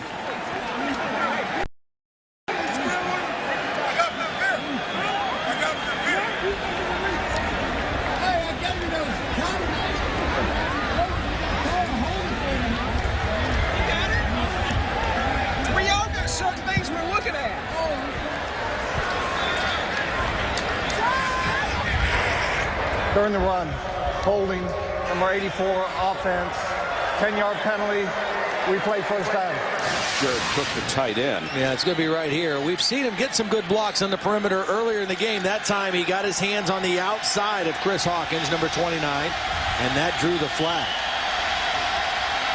One of the problems that it's obvious that South Carolina is going to have if the running backs don't get more yardage, those play-action fakes from the quarterback Garcia are not going to be respected. He's going to be a much easier target. So some of his teammates have to step up a little bit for him. Absolutely. I mean, he's only going to be able to take so many hits. As we take a look at his pass chart tonight, kind of interesting when you look at it because most of his deep damage has been on the right side, but he's been very effective in the short to medium passes on the left side. So kind of balancing it out, left and right, short and deep.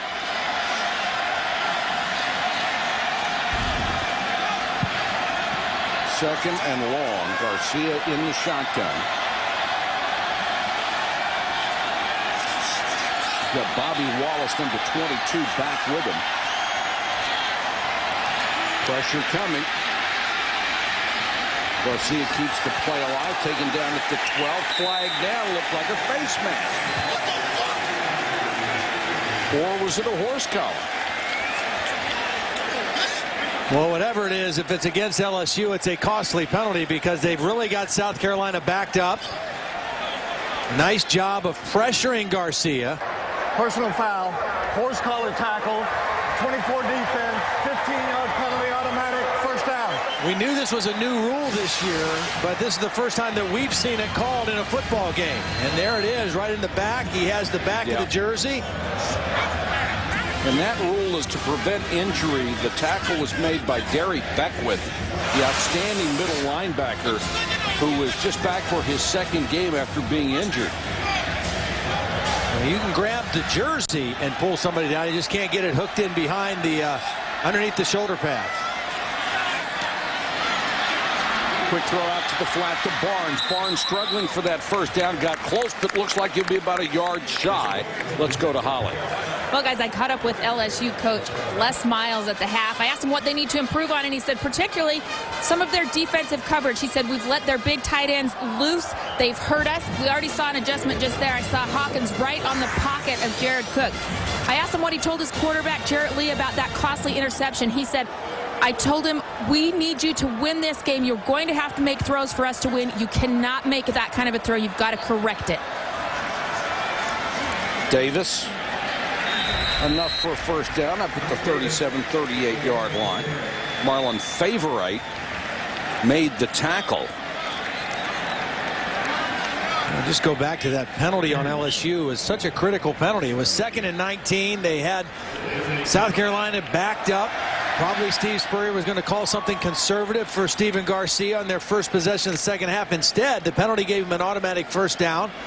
And now they have another first down out beyond the 35-yard line. So a very costly penalty for the LSU defense.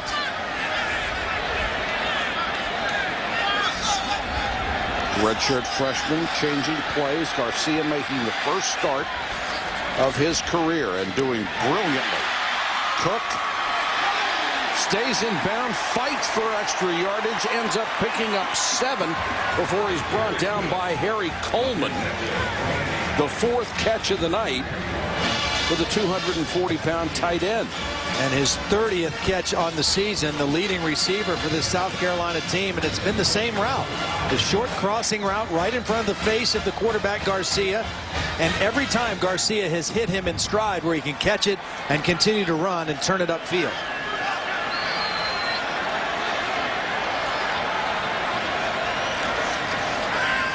Garcia, bubble screen. Get him about another 5 yards with Mo Brown before he is gang tackled and thrown back. See, that's just like a running play. I mean, basically, you know, it's 2nd and short. They want to run the football. They want to get an easy first down. It's just throw it out there and let him run and make one guy miss. You got a lead blocker out there. It's just the same as, it's just easier than trying to run inside against this LSU defense. But I think that pass lets you see how strong an arm that kid has. Now, that ball gets out there in a hurry and gives that receiver a chance to make more yards. It gets there in a hurry and it gets to the right spot.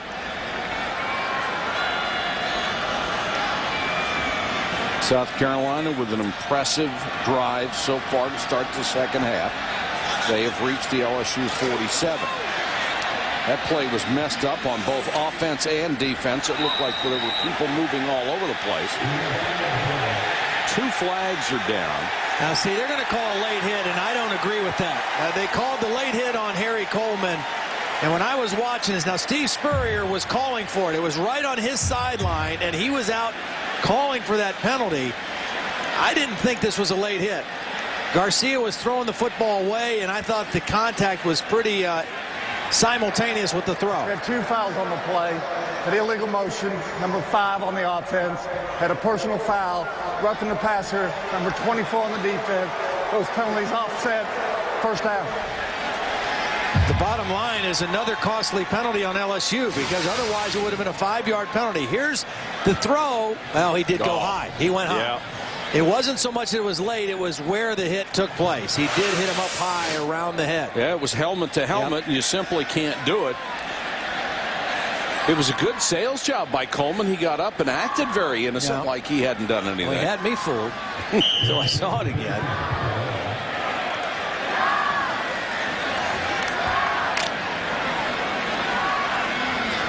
So it's 1st and 10 all over again.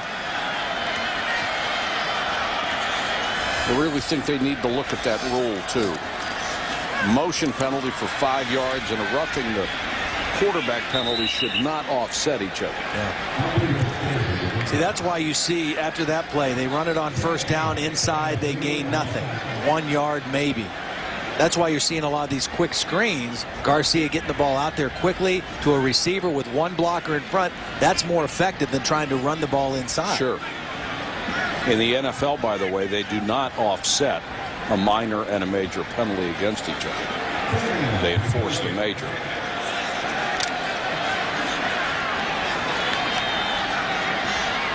Second and 9.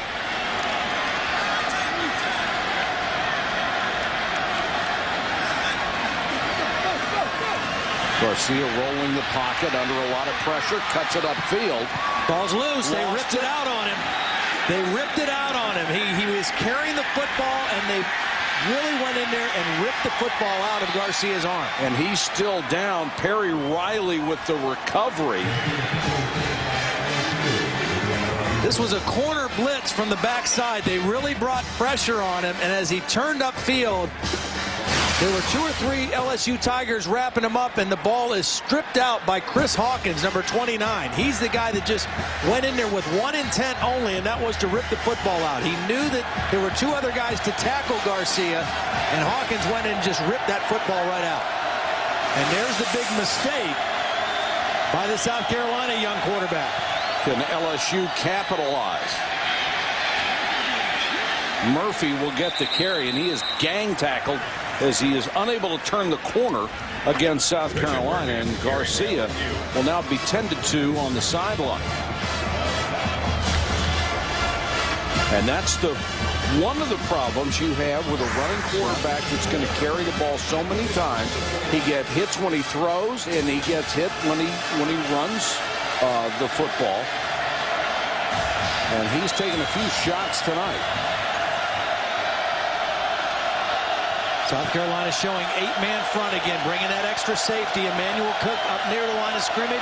Another audible check from the LSU sideline. Murphy, nothing doing.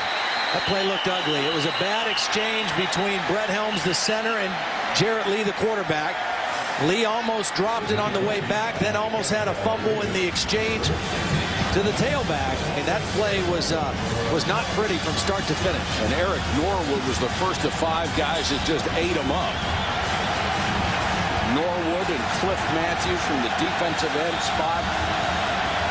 Boy, can South Carolina's defense do it again? They give up a turnover on offense, their defense comes out, and they got them 3rd and long again. Play action fake to Murphy, and they did do it again. I think these guys take a turnover as a challenge. They take it personally. Ellis Johnson dialed up a blitz on that 3rd and long. LSU is trying to set up a screen, it appeared, and Jarrett Lee ends up throwing the football away. So a 3 and out after the South Carolina turnover. That is just excellent discipline by the South Carolina defense. Carlos Thomas, who earlier had an interception, is the player that's down, and you can see them pressing the toes back on his left shoe, usually a sign of a cramp. That's the good news.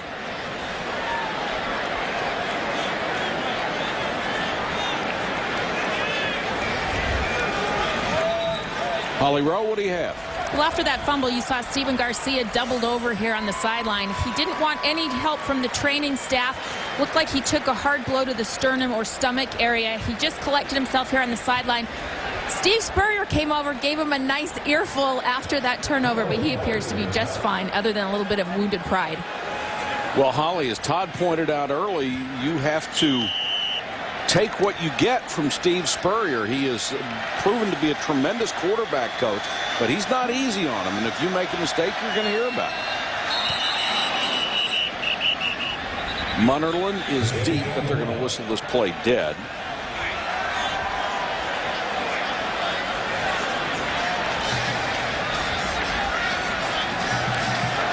Prior to the snap, false start, 44, offense, 5-yard penalty, remains 4th down. And Thomas being assisted to the locker room, possibly for an IV. That's about the only thing you can do in the locker room to help him get rid of cramps. High snap, but he brought it back down, and a nice high floating punt. Munnerlyn backs up and makes the fair catch at the 10. 47-yard kick and no return. Think you know all about Steve Spurrier? Find out when we come back and play Did You Know?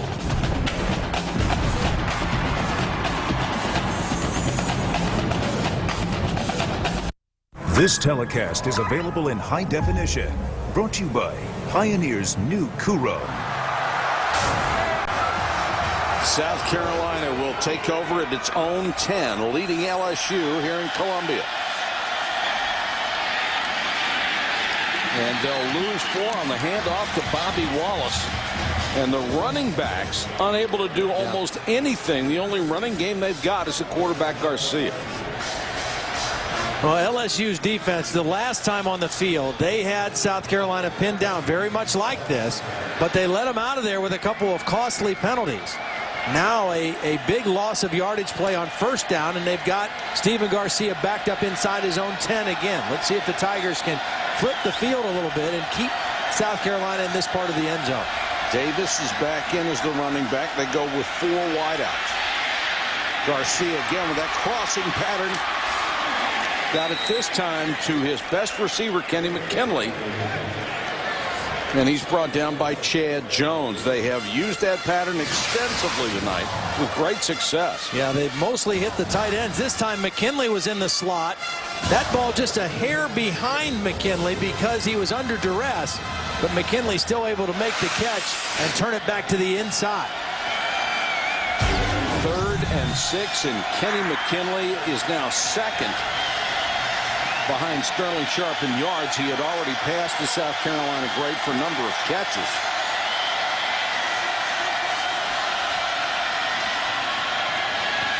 Garcia under pressure, throws wide this time, intended for Barnes. Boy, Harry Coleman made a nice decision on that. He came on a safety blitz. Now, he was the guy who had the late hit on the quarterback in the last possession.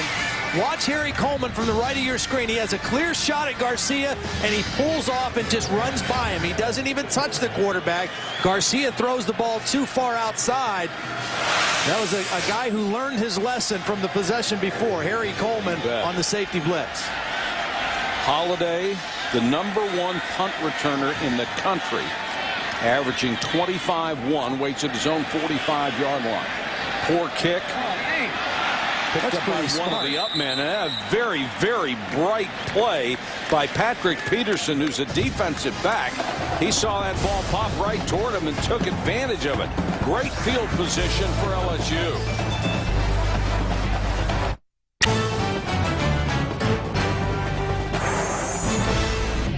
ESPN's College Football Primetime. Brought to you by Liberty Mutual Insurance. Vote now at coachoftheyear.com. And Mercury and your local Lincoln Mercury dealers. South Carolina State Fair going on at the same time as our ball game. First time in 31 years they've had a night game while the fair was going on. One of the things you can get there, deep fried Pepsi. Boy, that should be on Taste of the Town when we come back to South Carolina. You ever had deep fried? You've had deep fried everything else. No, I like Pepsi, but I like mine cold and with lots of ice, not fried. Oh, you got to try it fried. A little gravy on it, nothing like it.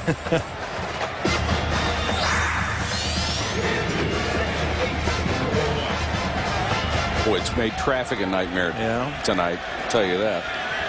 I think they just one of the guys in our crew was actually in the back of a pickup truck trying to get here, trying to find the fastest way to get here. Dave Dare, our spotter, he'll do anything to make it on time. Lee in the shotgun. 4-man rush, a little swing, and look at that coverage by South Carolina. They got it out to Keelan Williams.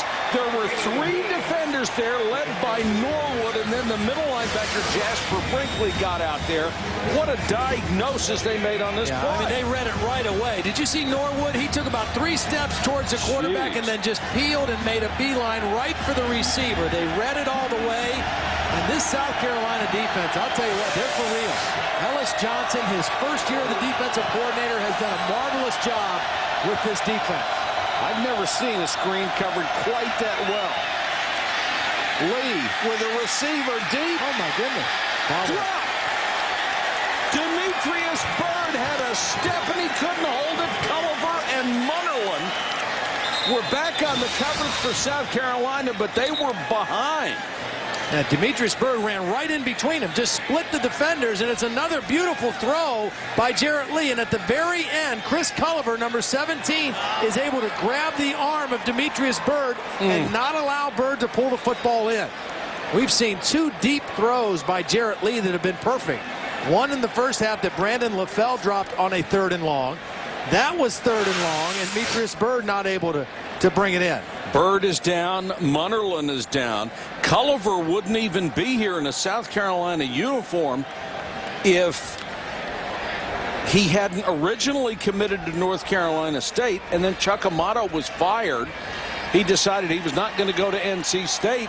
He would sign with South Carolina, and it looks like Munnerlyn has come up with cramps as well, and now Bird is up. Welcome back to ESPN College Football Primetime, presented by Hampton Hotels. South Carolina with the lead. Late third quarter, LSU punting it away. And Akeem Augusta is back to receive. Captain Munnerlyn, with cramps, has gone to the locker room. Fair catch made, and again, South Carolina will start at the 10-yard line. Did you know that when Steve Spurrier got his Heisman Trophy in 1966, he immediately gave it to University President Dr. J. Wayne Wrights so the award could be shared by the Florida students and faculty? That gesture was so moving that Florida student government raised money to purchase a replacement for Spurrier. From that time forward, the Downtown Athletic Club has issued 2 trophies, one to the individual winner and one to his school. And that's one of the things that makes Steve Spurrier so unique. Normally, people who were really good at what they do, and he was a great college quarterback, are not good coaches because they don't understand the mechanics of what they did. They just did it. But Steve Spurrier is an exception. And keep it on the ground. Davis trying to get a couple of yards, and that's all he does get. Cotrera makes the tackle. Spurrier won his national title at the University of Florida, along with 7 Southeastern Conference titles. Was a multiple SEC Coach of the Year and 4th most in wins in the Southeastern Conference with 100. What a program he had at the University of Florida, and he was trying to replicate it here at South Carolina. Garcia short set. He's in trouble. That was a brilliant individual effort by Tremaine Johnson. He actually appeared to leap over the blocker. He was able to get up and make the stop. Yeah, he guessed on the snap count, so he just beat him off the football immediately. I think that was Terrence Campbell, number 60, trying to block him. But he jumped over the line of scrimmage, got up, and then still got to the quarterback for the sack. An exceptional individual effort. Well, again, here's where Garcia needs to be smart with the football. Your defense is playing great. You're backed up in your own end. Don't force something if it's not there.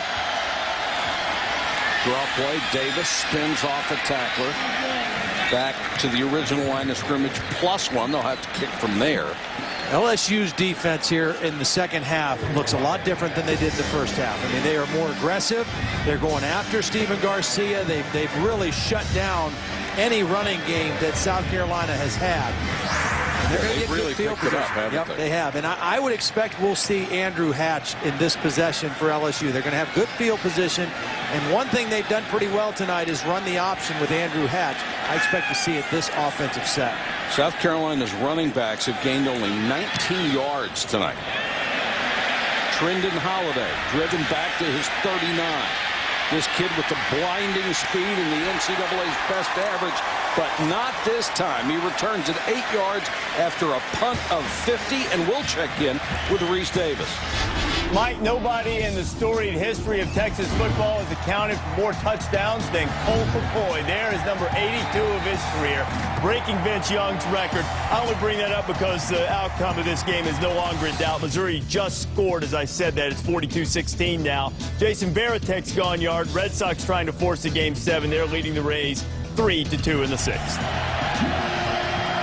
Well, you got to take your hats off to Texas. That's just a tremendously impressive 2-week performance, isn't it? Really, it is so hard to get your team up to the same kind of level of intensity and focus back-to-back weeks. Really impressed with them. Jarrett Lee at quarterback. He'll go from the 47.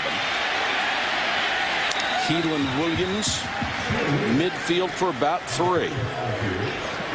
The South Carolina defense, we mentioned Ellis Johnson, the new coordinator. If you take a look at the comparison from last year to this year, One of the things that's interesting, though, when Ellis came in, he's the only new guy. The other defensive assistants were all on this staff. Brad Lawing, the defensive line coach, Shane Beamer, the guy who coaches the cornerbacks, Ron Cooper, who coaches the safeties, and that really helped Ellis Johnson evaluate personnel quickly because those guys were familiar with everybody. Lead back to throw deep down the middle. Same pattern they ran last time that was open. This time he misses Bird by a step. Culliver and Munnerlyn were beaten again, and they couldn't hit him. Let's go to Holly. Well, the other thing Ellis Johnson, the new defensive coordinator, has done is really crack down on loafs. Now, a lot of places do this. It's not unusual, but they chart loafs.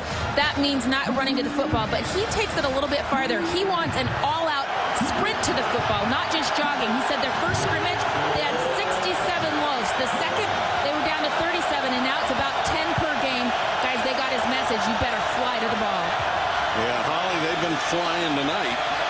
And Addison Williams was on coverage on that last play, and not Captain Munnerlyn. Munnerlyn was still in the locker room being treated for cramps.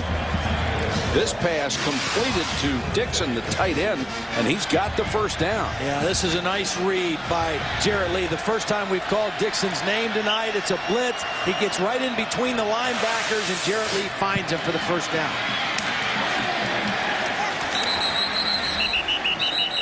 Well, you got to hand it to South Carolina. They have certainly swarmed on defense. LSU comes in with only one loss. They were knocked off by Florida last week by 30. South Carolina has overcome a slow start to go 5-2. And this would be a huge win for them, particularly since they're starting their redshirt freshman quarterback for the first time. It would give them momentum for the rest of the year. LSU, as the defending national champion, really wants to win this game and not drop their second of the season. And they'll blow this one dead as Lee went back to throw. Prior to the snap, false start, 78, offense. 5-yard penalty, second down. Joseph Barksdale, their right tackle, moved early. One thing that South Carolina is doing in this game quite a bit is they're bringing that extra safety down into the line of scrimmage area very late. They're allowing Jarrett Lee to get into his cadence, and they're trying to drop him down in there late to get an extra guy around the football to stop the LSU running game. Usually it's Emmanuel Cook who moves in there late. They show blitz and come with it.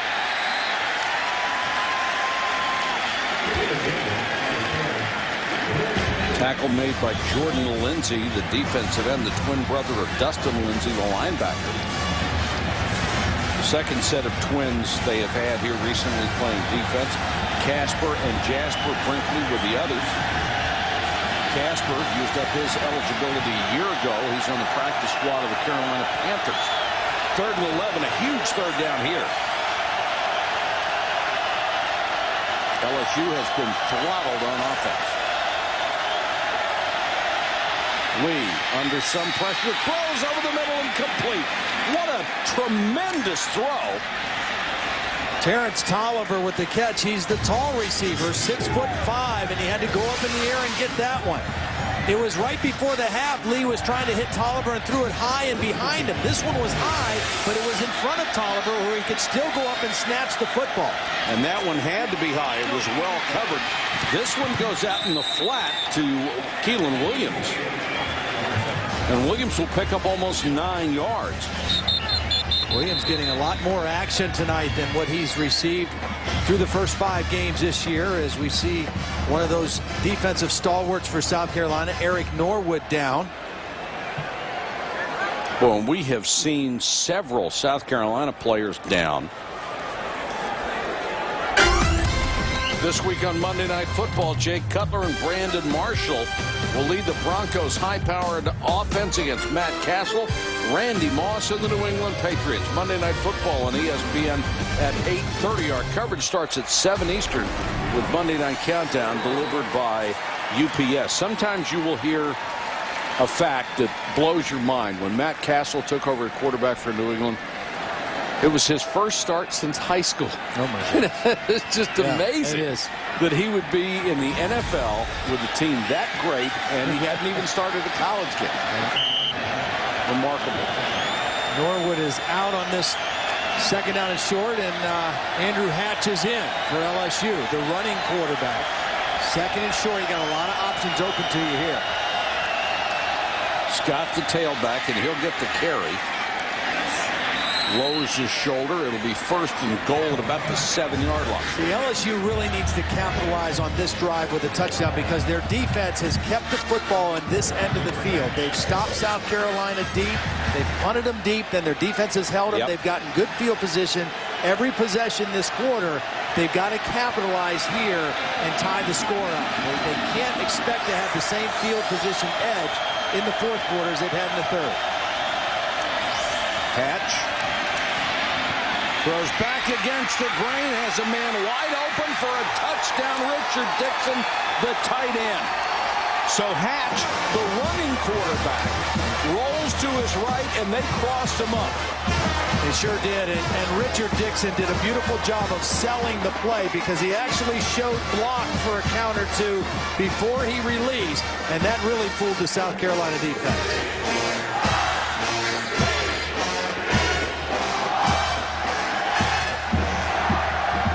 Hatch showed you he is not a one-dimensional quarterback. The extra point by Colt David is good, and we have a tie ball game, 17-17, with 44 seconds to go in the third quarter. Richard Dixon is right here, and watch as this play starts and the quarterback rolls. He's going to actually show block for a little count and then release and go across the formation. It's a design throwback, but he shows block, and therefore nobody picks him up as he crosses the formation. You can't be too impatient with that if you're Richard Dixon. You know you're the designed receiver. The ball is coming to you, but you got to sell that block first, and Andrew Hatch delivers the football for the touchdown. They capitalized on the field position, and it was Andrew Hatch that got the touchdown throw. Well, you're right. You only got so many opportunities, and the punting game had kept him down there. The defense had kept him down there, and they finally took advantage of it to tie it at 17. Well, as Johnson told us yesterday, he's very familiar with that tight end, Richard Dixon. He's from Mississippi. They recruited him very hard when he was at Mississippi State, and his father, I guess, was a football player at Mississippi State. Came to LSU and made a big catch right there for the touchdown. And this is the kind of thing that will really show South Carolina what their redshirt freshman quarterback Garcia is all about. He gets the first start. He's played very well. Now he's ready to go into the fourth quarter of a tie game. Not how you play in the first three quarters. It's how you play in the fourth in this league. Culliver makes a cut, gets across the 20 up to about the 22. Let's check in with Reese. Mike, time for a little Sports Center right now and some baseball news. Dale Swain, who took over late in the season for the Brewers to guide them down the stretch, will not return as Milwaukee manager, so they are in the market for a skipper. And we're not going to have a shakeup at the top of the AP poll, and likely not in the freshly released BCS standings tomorrow, as Alabama, Penn State, Oklahoma all win. Sports Center after the game. Stay current, ESPN News. Hello, Hat. Interesting that the Brewers are saying they're going to make an offer for CC Sabathia, who will be a free agent. It was almost a rent-a-starter deal down the stretch. It was thought they could not afford to even be in competition to re-sign him, but apparently he had such a terrific time with the Milwaukee Brewers that he's thinking about it. LSU was offside, so they will re-kick here.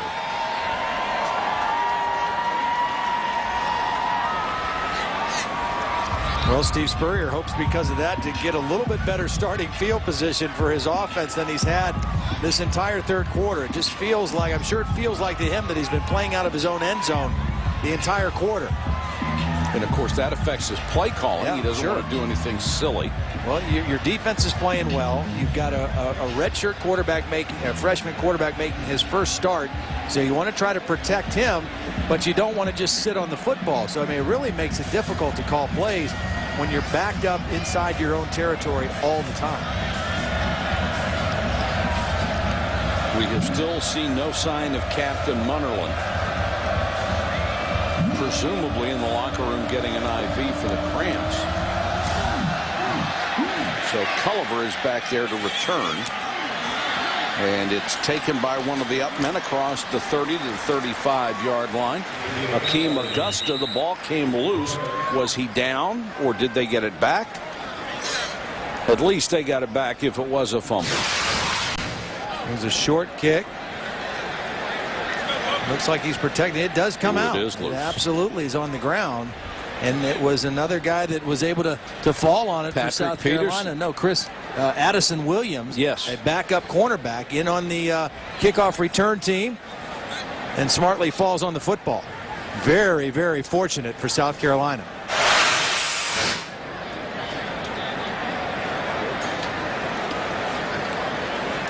And another player is down. Ron Brooks, a defensive back out of Irving, Texas, for LSU.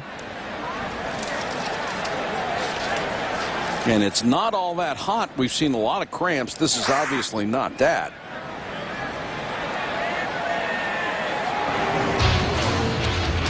Tomorrow afternoon on ABC, the chase for the Cup continues. Jeff Burton tries to carry the momentum from his win last week to Martinsville.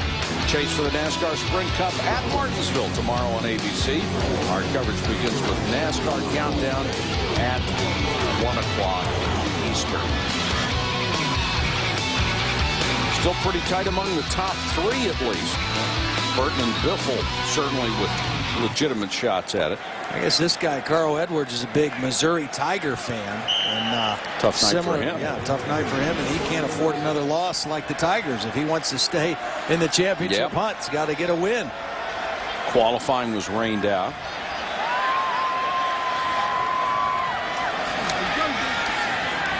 Garcia sets in the pocket, throws, has this complete.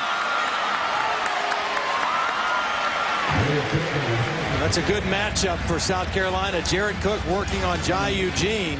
5'11" corner working against 6'5" tight end. That's a good place for Stephen Garcia to go with the football. And quickly back to the line of scrimmage. They have a chance to get off another play. See what Garcia's doing. That's another thing Spurrier likes. He likes that Garcia's confident enough to look over, to see for changes and audibles when Steve wants to change the play. He likes when his quarterbacks will do that, and Garcia not afraid to look over and change the play at all. Davis across midfield, just into LSU territory. As we come to the end of three quarters, we're tied at 17.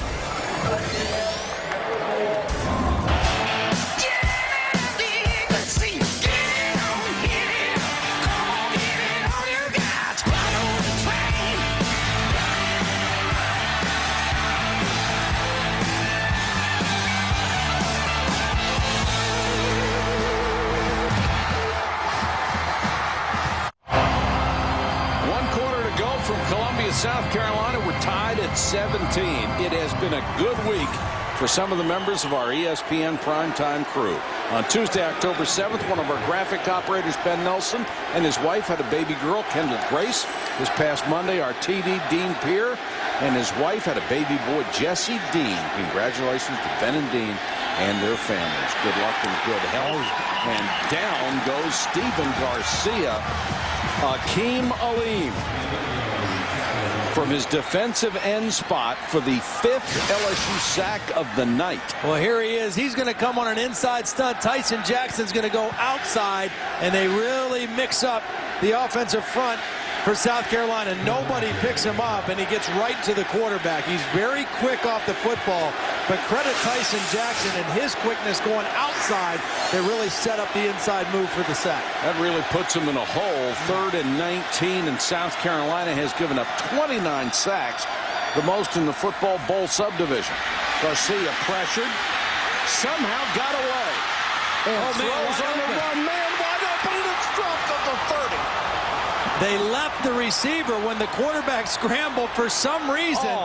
Jai Eugene, the quarterback, left his man. Kenny McKinley falling, couldn't catch it. Garcia looks like he's going to run all the way. At the last minute, he sees McKinley because Eugene had left him and was running towards the quarterback. For some unknown reason, watch Eugene. You never leave your guy there. The quarterback hasn't crossed the line of scrimmage. There's nobody there if McKinley can make this catch. Oh, and it's a tough throw because he's running to his left. Threw off the wrong foot, but he got it there. McKinley trying to come back and get it, just couldn't make the catch. Jones is back inside his 15 on the punt. Trying to find a seam, gets back across the 20. Return of 7 after a punt of 46. What a game changer that could have been. Hatch and Lee split time at quarterback throughout this season for LSU. And now Lee has been named the starter. They got out quickly, 4-0, ranked as high as number 4. And then they were thumped at Florida, 51-21. Their worst loss in 6 years. The Gators jumped on them early. The defense ranked 9th in the SEC this year. They were 3rd in the entire country a season ago. Right now, it's up to their offense. The way their defense has played in the second half is the way that I expected to see the LSU defense play most of the year because of their talent up front. They've been great in the second half here. Hatch runs the option and keeps it. And buried as he got to the 24. Here's Holly. Well, guys, you know the old saying, if you're using 2 quarterbacks, that means you don't have one. I really think this LSU team might be the exception to that this year. I've never seen such a seamless back and forth of a 2-platoon system. We saw Chris Leak and Tim Tebow do it, but that was more in a red zone type package. These guys are doing it anytime, within drives, anywhere on the field. They're roommates, they're great friends, and you can just feel this positive dynamic over here. Holly, I think you make a great point as they blow this one dead. Hatch certainly is the better runner than Lee, and they have a particular package of plays in there for him. The one thing they have to do, though, as we await the call here. Prior to the snap, false start, 78, offense, 5-yard penalty, remains, second down. Joseph Barksdale, the right tackle. You have to break up your tendencies some, though, even though, because everybody, including us, knows that Andrew Hatch is the runner when he comes in. And so you've got to call some pass plays with him in. And they did got the for the touchdown. Now, Jarrett Lee, they may not call designed runs when he's in, but it might not be a bad idea, particularly if they get in the red zone. Munnerlyn has returned for South Carolina from the locker room and is back on the field. Lee is back at quarterback. 3-man rush. They drop 8. Lee throws on a run just a little bit too high for Bird. Munnerlyn was right behind him. The statistics about as even as they could be through 3 quarters and reflects a 17-all tie. It's another pretty good throw by Jarrett Lee. Watch him just flick the ball. I mean, it's a little high, but Demetrius Bird got 2 hands on it and not able to come down with it. That ball just shoots right out of the hand of Jarrett Lee. Couple of pretty good-looking redshirt freshman quarterbacks, aren't they? Sure are. 3rd down and long. Blitz coming. Lee throws over the middle, tipped it, almost intercepted. Travian Robertson, a defensive tackle dropping back on the zone blitz, had a hand on it and couldn't hold it. You're exactly right. Here he is. Now the zone blitz is coming here. Watch Travian just kind of drift right back, right as he's taught to do. And watch that ball in the middle. Spy the quarterback, and he almost plays it to perfection. Well, that's why he's a defensive lineman. Captain Munnerlyn back at the 40. Pressure coming, they almost got there. Boy, South Carolina put on the rush. Great kick under the circumstances, goes out of bounds at the 40-yard line. A 41-yard punt, nearly blocked by Chris Hall, who went as high as he could, but Dalfrey got it out of there. What a ball game. Tied at 17, 4th quarter. This telecast is available in high definition. Brought to you by Pioneer's new Kuro. Welcome back to Columbia, South Carolina. Quite a ball game. 17 all. Steve Spurrier wanting his Gamecocks to get some points. Garcia airs it out and wide of Kenny McKinley. Garcia pass. Gary Beckwith, the middle linebacker, has been sitting out lately. The young man who came back from a knee injury last week, and they have been trying to keep the fluid out of that knee. Had to drain it earlier this week. Well, they really admired his courage last week. Felt he maybe came back a week too early last week. He was injured September the 13th, and he missed a few games. He wanted to play last week against Florida. He's not back 100% and out of the ball game right now. He is a very talented player. This ball caught at midfield as McKinley goes down. The LSU players contending it was incomplete. Boy, this was close to being a trap. It was a low throw. Look at that ball nose down. McKinley got his hands under there. Wow. Well, that's another close one. If the ball touches the ground by rule, it's incomplete. Boy, McKinley did an outstanding job. He had both hands together underneath that football. I'm not sure the ball did hit the ground. Well, you don't break Sterling Sharp's record without having great hands and great skills. Tyson Jackson is the player down for LSU. I can't remember a game where so many guys have been slow to get up. Two very physical football teams. It's not a hot evening. It's very cool out there this evening, but two very physical teams. We've seen some guys with cramps. We've seen some guys with more significant bumps and bruises. Jackson up and able to leave the field under his own steam.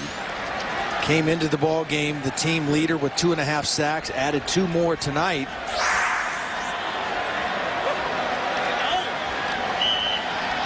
It is a first down for South Carolina, just into LSU territory. Still plenty of time to go in this game, better than 12 minutes. A little option action that time to Mike Davis. He picks up about 5. Let's check in with Reese. What a thrilling finish between Kentucky and Arkansas. Cats were once down 20-7, under 2.5 to go. Mike Hartline to Randall Cobb, who's also the backup quarterback. Rich Brooks' team comes back to win it 21-20. Well, I'll tell you, I have always liked the way Rich Brooks coached, college, pro, whatever. Big win for Kentucky, and they'll blow this one dead. It looked like it was the right tackle, Justin Sorensen, who moved early. Prior to the snap, false start, 78. Offense, 5-yard penalty, second down. Only the second penalty against South Carolina tonight. Holly, what do you have? Well, Tyson Jackson's right shoulder is a problem right now. He's just trying to move that arm around in a windmill-like motion. Just got it stretched out.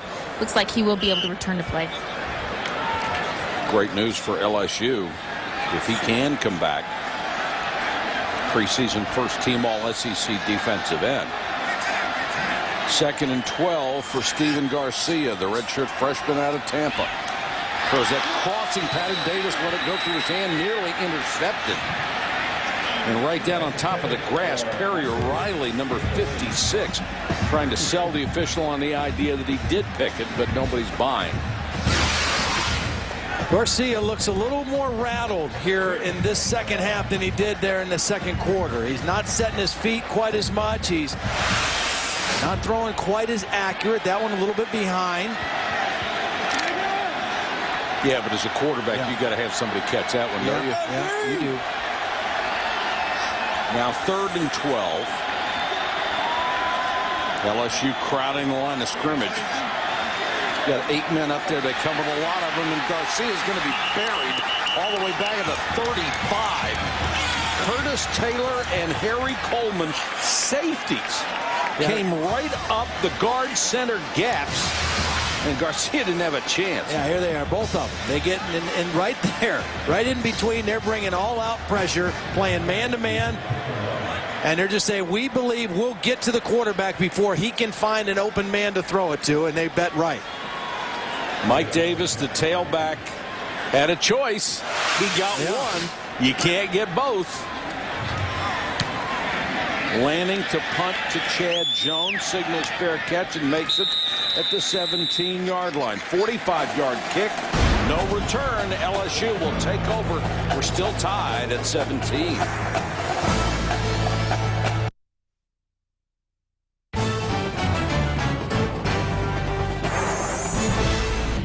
ESPN's College Football Primetime is presented by Hampton Hotels. At Hampton, we love having you here.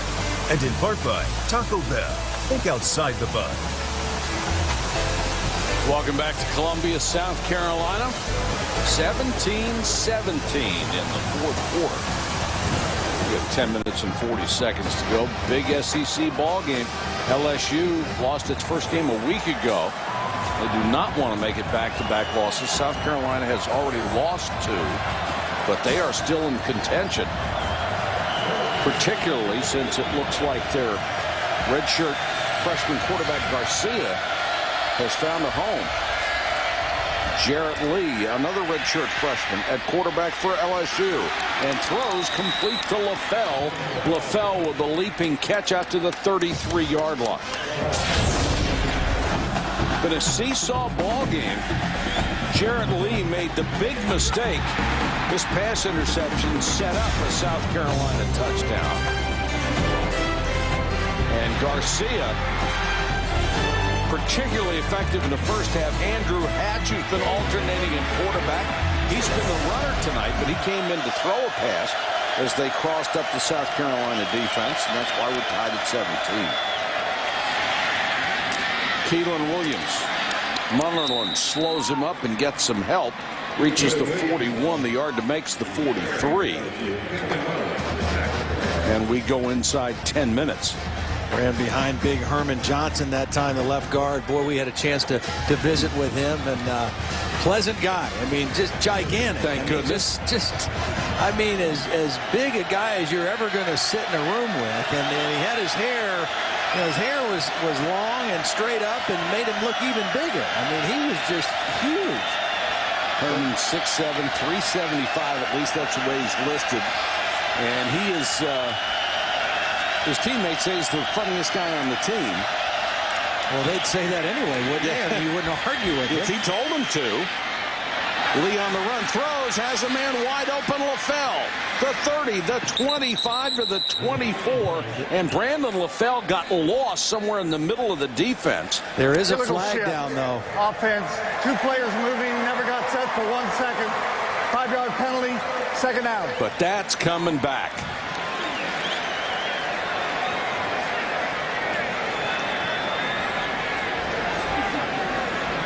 You can't give up big plays like that.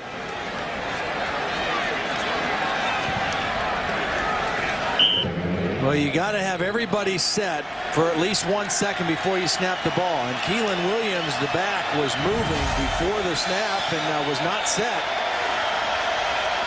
A tough break for LSU. They look to the sideline for the play.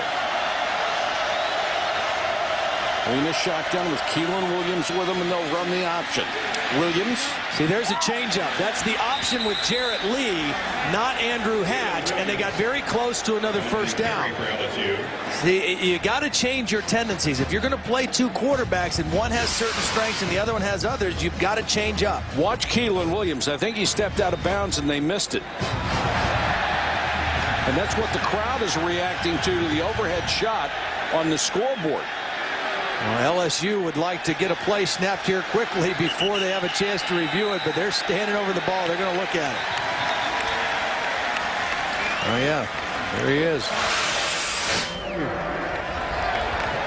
Now, this is going to be interesting when you see the replay from behind, the one we showed you. That may be the definitive replay. It looked like he barely stayed in. Still in. Right there is where it's close. That's where I thought he stepped out of bounds, but the angle from behind, this one. He looks in on that one. Sure does. He looks still in on that one. Well, good job by the linesman. Yep.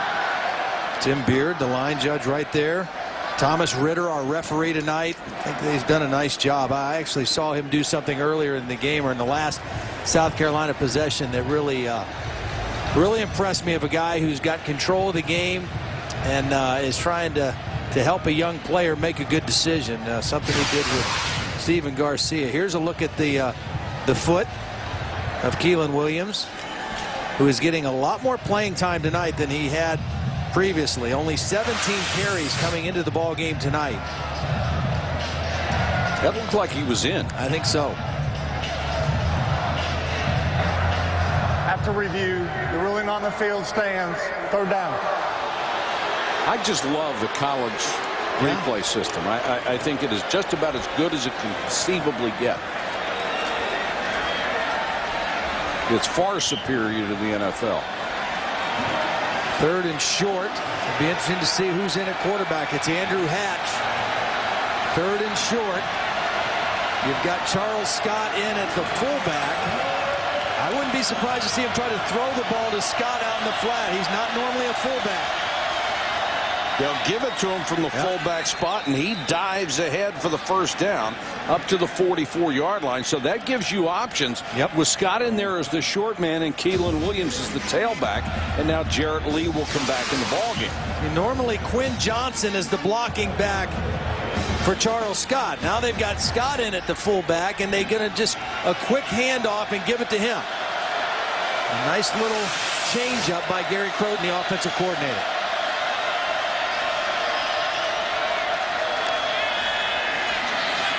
Lee with time intended for Bird, and Bird makes the catch inside the 20. They've run that same pattern 3 times. They finally hit it. 3 times, and 2 of the 3 have been perfect throws by Jarrett Lee. And the last time, Demetrius Bird comes down with it. He splits the corner and the safety, and Lee throws it out there for him. And Demetrius Bird, how many times do you see a receiver go up in the air? The quarterback stays on the ground. The receiver goes up and catches it at the height of his jump and comes down with a big play. Addison Williams did not make much of a play on the ball, never got off his feet to challenge. And it's a first down for LSU at the 20. Keelan Williams, the tailback, he gets the carry. 5, 8, 9 yards. Holly, what do you have? Well, guys, Carlos Thomas has been over here on the sideline with cramps. He went into the locker room, apparently got an IV. His backup in there just gave up that big play. The coach, Ron Cooper, the safeties coach, just turned to him and said, "Are you okay? Can you go in there?" And he said, "Yeah, I can." They haven't put him in yet, but not having him in there, he's really their sturdy guy back there. That's hurt them right now. And here's where you need your best guys at any position. Last 7 minutes of a ball game. LSU driving. Second and about 1.5 yards. Williams again needs to make the 10. He's just shy of it. Marvin Sapp, number 53, who backs up the terrific Eric Norwood at linebacker, made that tackle. You mentioned Carlos Thomas not being in the ball game right now as kind of a third corner. Captain Munnerlyn not in the ball game either. The one thing I like that LSU has done is the way they've used Charles Scott and Keelan Williams tonight, kind of sharing the carries. They have both been fresh the entire football game. Both guys running hard with the ball. Third and very short. Scott, first down easily inside the 5. See, that's fresh legs. That's a burst by Charles Scott here with 6 minutes left in the game that if he had carried the ball 30 times to this point, maybe wouldn't have this burst. But they're splitting carries with he and Keelan Williams, and he hit that hole quickly with a whole head of steam. And Emmanuel Cook got buried as he made the tackle. Clock running, under 6 minutes to go. LSU has eaten up a lot of time, and now they're, if nothing else, in chip shot field goal territory. But they're looking for 7. Yeah, and they're looking to use as much clock as they can and then stick it in the end zone. Hatch on the option. Nothing this time. Well, that was a nice play by Lawdy Ajaboy. Number 91 got penetration in the backfield and really bottled that thing up. He is considered their best down defensive lineman. 6'1", just about 300 pounds, and he got excellent penetration that time. And Andrew Hatch, to his credit, you know, there's an old adage when you're running the option, when in doubt, don't pitch it out. And he didn't. He held on to the football even though they weren't able to gain any yardage. Lee is back in on 2nd and goal. Lee to throw. Middle screen, Keelan Williams. Boy, and South Carolina's defense recovered beautifully. That play looked like it was good for a touchdown. They had 3 LSU receivers out to the left. They made it look like they were throwing it wide. Again, it was Ajaboy who got in there and just kind of affected the throw a little bit. And then you see the quick pursuit by the South Carolina defense. And these guys can tackle. Yeah, they can. And they like to hit. I mean, they really do. You watch them on film, all of them. 3rd and goal. All of them like to hit.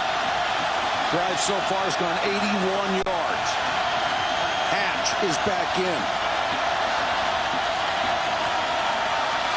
Hands to Scott. Touchdown.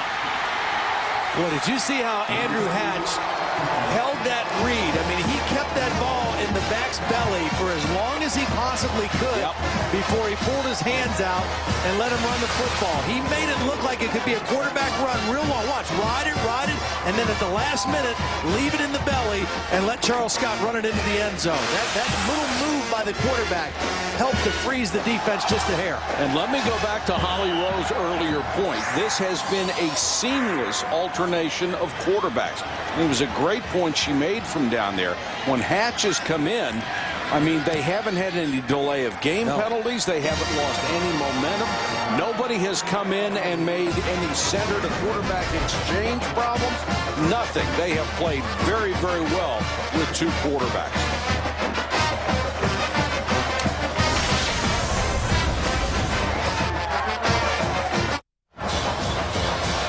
Let's take a look at the ESPNU All-State Standings review. It's not like last week when everybody was getting knocked off. You see only number 9, Brigham Young, was a loser this week to TCU. The BCS standings, the first one comes out tomorrow, and it will more than likely reflect Texas, Alabama, Penn State 1, 2, 3. And you know what's interesting? The last time Texas, Alabama, and Penn State were simultaneously ranked in the top 5 was the preseason poll of 1979. That's amazing. It is. Captain Munnerlyn up to the 33-yard line. They will start from there. There's plenty of time for South Carolina. They have all 3 timeouts and 4:10 to go, so they can run anything on offense they want. They can afford to be very patient, but they do need a touchdown. Look at the yardage for South Carolina in the second half. Only 42 yards. Part of that is their inability to run the football with any kind of success, and then LSU's defense really turned it up in the second half, and they played much differently than they did the first half. The last 16 yards, South Carolina's gained only 11. Oh, what a shot. Mike Davis is just creamed by Kelvin Shepherd. But it starts with the pressure up front. I mean, the pressure, the pocket collapsed so quickly on Stephen Garcia, the rush by Abdallah, and they're right there. Alim with the pressure. Tyson Jackson getting after the quarterback. It's an incomplete pass, so it's 2nd and 10. It was fortunate he didn't catch it. They would have lost 4. Now they're going to blow this play dead. There was movement up front. Who won?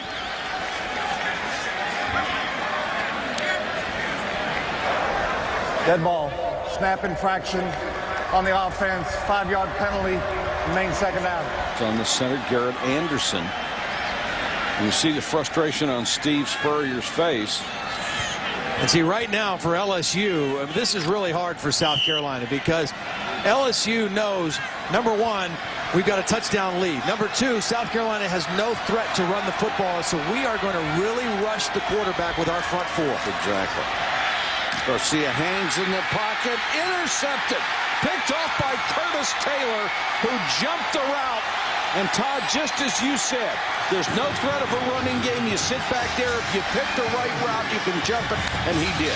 You rush 4, so you don't worry about blitzing because you're confident your 4 can get pressure. And then you play zone, and you have all these guys keeping their eyes right on the quarterback, and that's exactly what happened here. Watch Curtis Taylor. Watch the quarterback.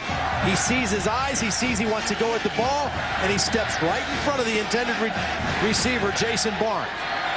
When you can get pressure with your front 4, it allows you to play defense with 7 in the back end, and you can really do a lot of different things. Since Garcia was hit hard and shaken up, they've run 18 plays. They only have 11 yards and 2 turnovers since then.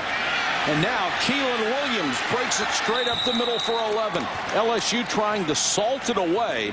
South Carolina has to stand tall on defense now and use those timeouts to stop the clock. Let's go to Holly.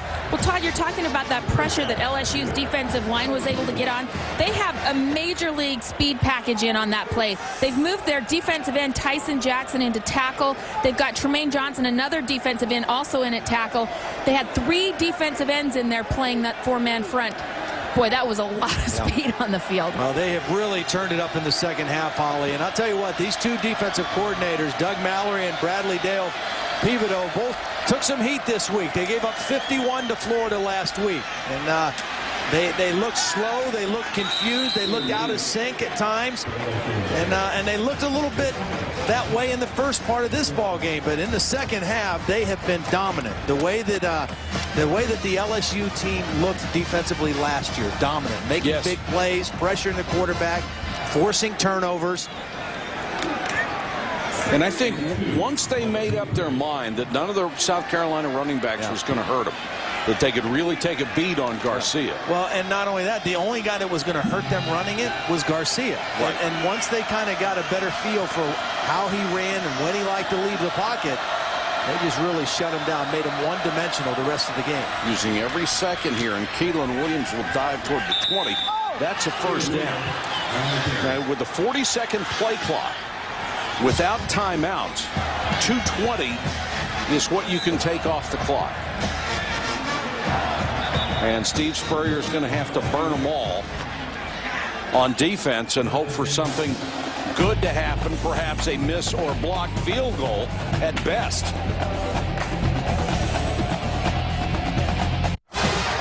Coming up next on ESPN at SportsCenter, some of the stories they'll be following. Will there be a shakeup at the BCS?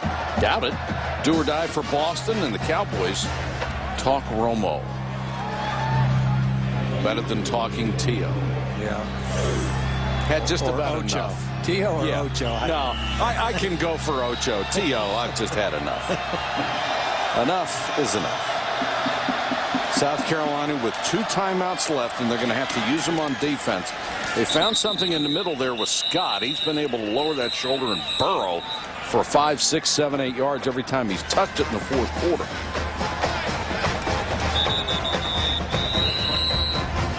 Here's tonight's photo album from Columbia, South Carolina. Some of the images we captured.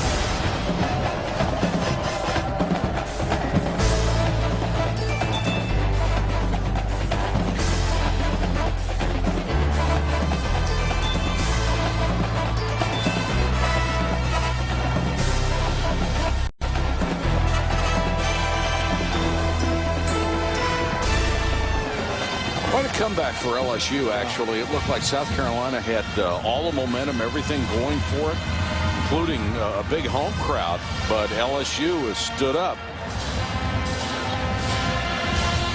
And now with only 1 timeout left, South Carolina will only be able to stop it after this play. And LSU is remaining scheduled Georgia next week, then Tulane, number 2 Alabama against LSU. That'll be a good one. Then Troy, Ole Miss, and Arkansas.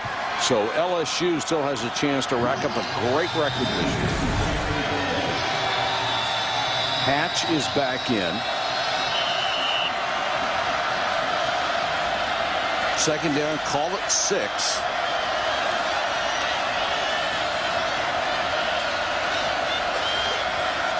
Got the fullback. Keelan Williams has it at the tailback spot, and he's got a first down, and that's going to do it. I'll tell you, I think this has been one of the key things that LSU has done tonight. The seamless transition between the two quarterbacks and the seamless transition and utilizing it both on the field at the same time of Charles Scott and Keelan Williams. For Keelan Williams, that was his 12th carry of the ball game. Charles Scott has had 16 carries. They have really shared the load at the running back position tonight, and both guys running very fresh and hard all the way to the end of the football game. Say that your running play only takes 5 or 6 seconds. You then get the 40-second clock. So that's a minimum of 45 seconds. A couple of downs, it's a minute and a half. 3 downs, it's 2:15. Well, Les Miles, it looks, is going to do it again. I mean, LSU under Les Miles was 6-0 after a loss coming into tonight's ball game. It looks like they are going to move that to 7-0. Well, one of the keys to that is there haven't been very many losses. Yeah. I mean, he will be 39-7 if they hold on to win this game. Now, that's a pretty good record. This week on Monday Night Football, it's the Broncos with that high-powered offense against the New England Patriots, who are hanging on by their fingernails. Monday Night Football on ESPN at 8:30. Coverage begins at 7 Eastern with Monday Night Countdown delivered by UPS. With that coaching staff in New England, if anybody can do it under these circumstances, it's them. But it's very, very hard to lose a brilliant player who's your quarterback, your leader, and everything else, and still have success. Well, for Steve Spurrier, how about this? They've played, this is the 5th SEC game they've played this year, right? The first 4 have all been decided by 7 points. 2 wins and 2 losses. And we're at 7 points right now. Now, this one could go up. But the bottom line is, you know, they have been so competitive and been in every ball game. But just... I think they took a step forward tonight with Garcia. It got a little bit harder there at the end of the ball game, but and a lot of that credit goes to LSU and their defense. I mean, they really stepped up in the second half and made things very uncomfortable for Steven Garcia. Well, these kind of losses will just tear your heart out. I know. Yeah, they do. You almost would rather get whipped than figure out how to win a game or lose a game by 7 points. Exactly. And they don't want to let Keelan Williams in there. That shows something from that South Carolina defense. Is still not going to give up. And now we're under 50 seconds. And South Carolina hanging on to that one timeout. 11 of those 18 losses under the old ball coach by 7 points or less. And part of that, he's had to rebuild this program, and that makes it tougher to win those close games, or any game for that matter. Here's what they have left. Tennessee, Arkansas, at 5th-ranked Florida, and Clemson. So this was a huge game for them. They could have gone to 6-2 if they had won this ball game, and maybe looking at a 9-win season. Well, and they still have to get better offensively. I mean, that's the thing. I mean, defensively, it appears that they, you know, they're legit right now this year. They really have a solid defense.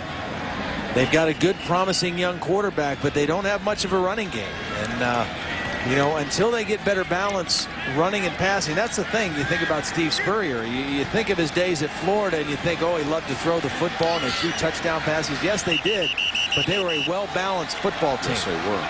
And they had NFL-type receivers and NFL-type running backs to go with quarterbacks that really could put the ball where they needed it to be.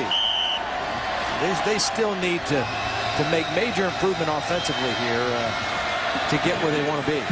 South Carolina has gained only 42 yards in the second half.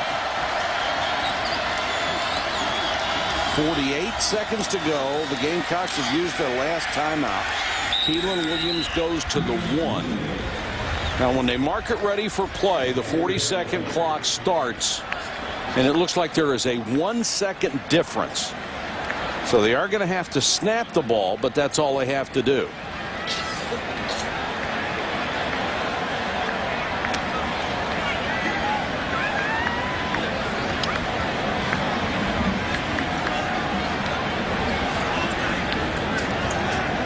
Snap it and take a knee, and the game is over. Well, a tough loss for South Carolina, a very gritty win for LSU. After a 30-point blowout in Gainesville last week, they went back to fundamentals. And they come on the road again and get a W. And now they go home for a what will size up to be a very big game against Georgia next week. Georgia's starting to play better after their difficult loss at home to Alabama a few weeks ago. Georgia, of course, was #1 in the preseason polls.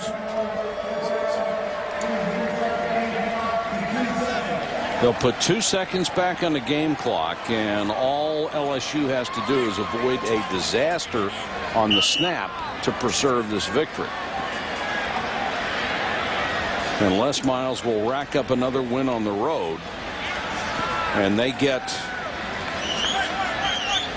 a nice comeback from that 30-point loss a week ago that stunned them against the University of Florida when the Gators jumped on them so quickly that it certainly took them out of their offense and much of a chance to respond. And Hatch takes a long time to take a knee, but eventually does, and LSU will get out of Columbia, South Carolina with a hard-fought victory.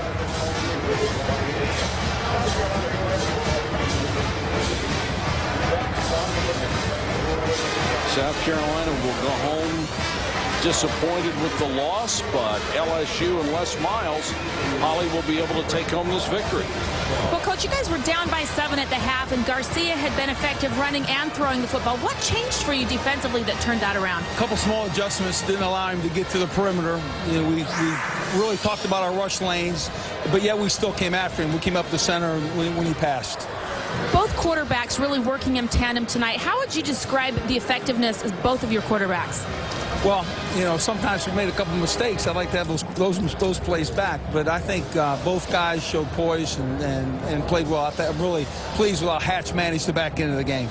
Both of your running backs, too, Keelan Williams and Charles Scott, very effective tonight. Also another 1-2 punch there. What would you describe their performance? Well, timely. It's what we needed. You know, we needed guys to step in there and make big plays. All right, thanks, Coach. Thanks, Holly. Big game in the SEC. LSU pulls it off on the road. The final score, number 13 LSU 24, South Carolina 17. Coming up next on ESPN. Stay tuned for SportsCenter. And for a wrap-up of this game, catch us on ESPN News in just a few minutes.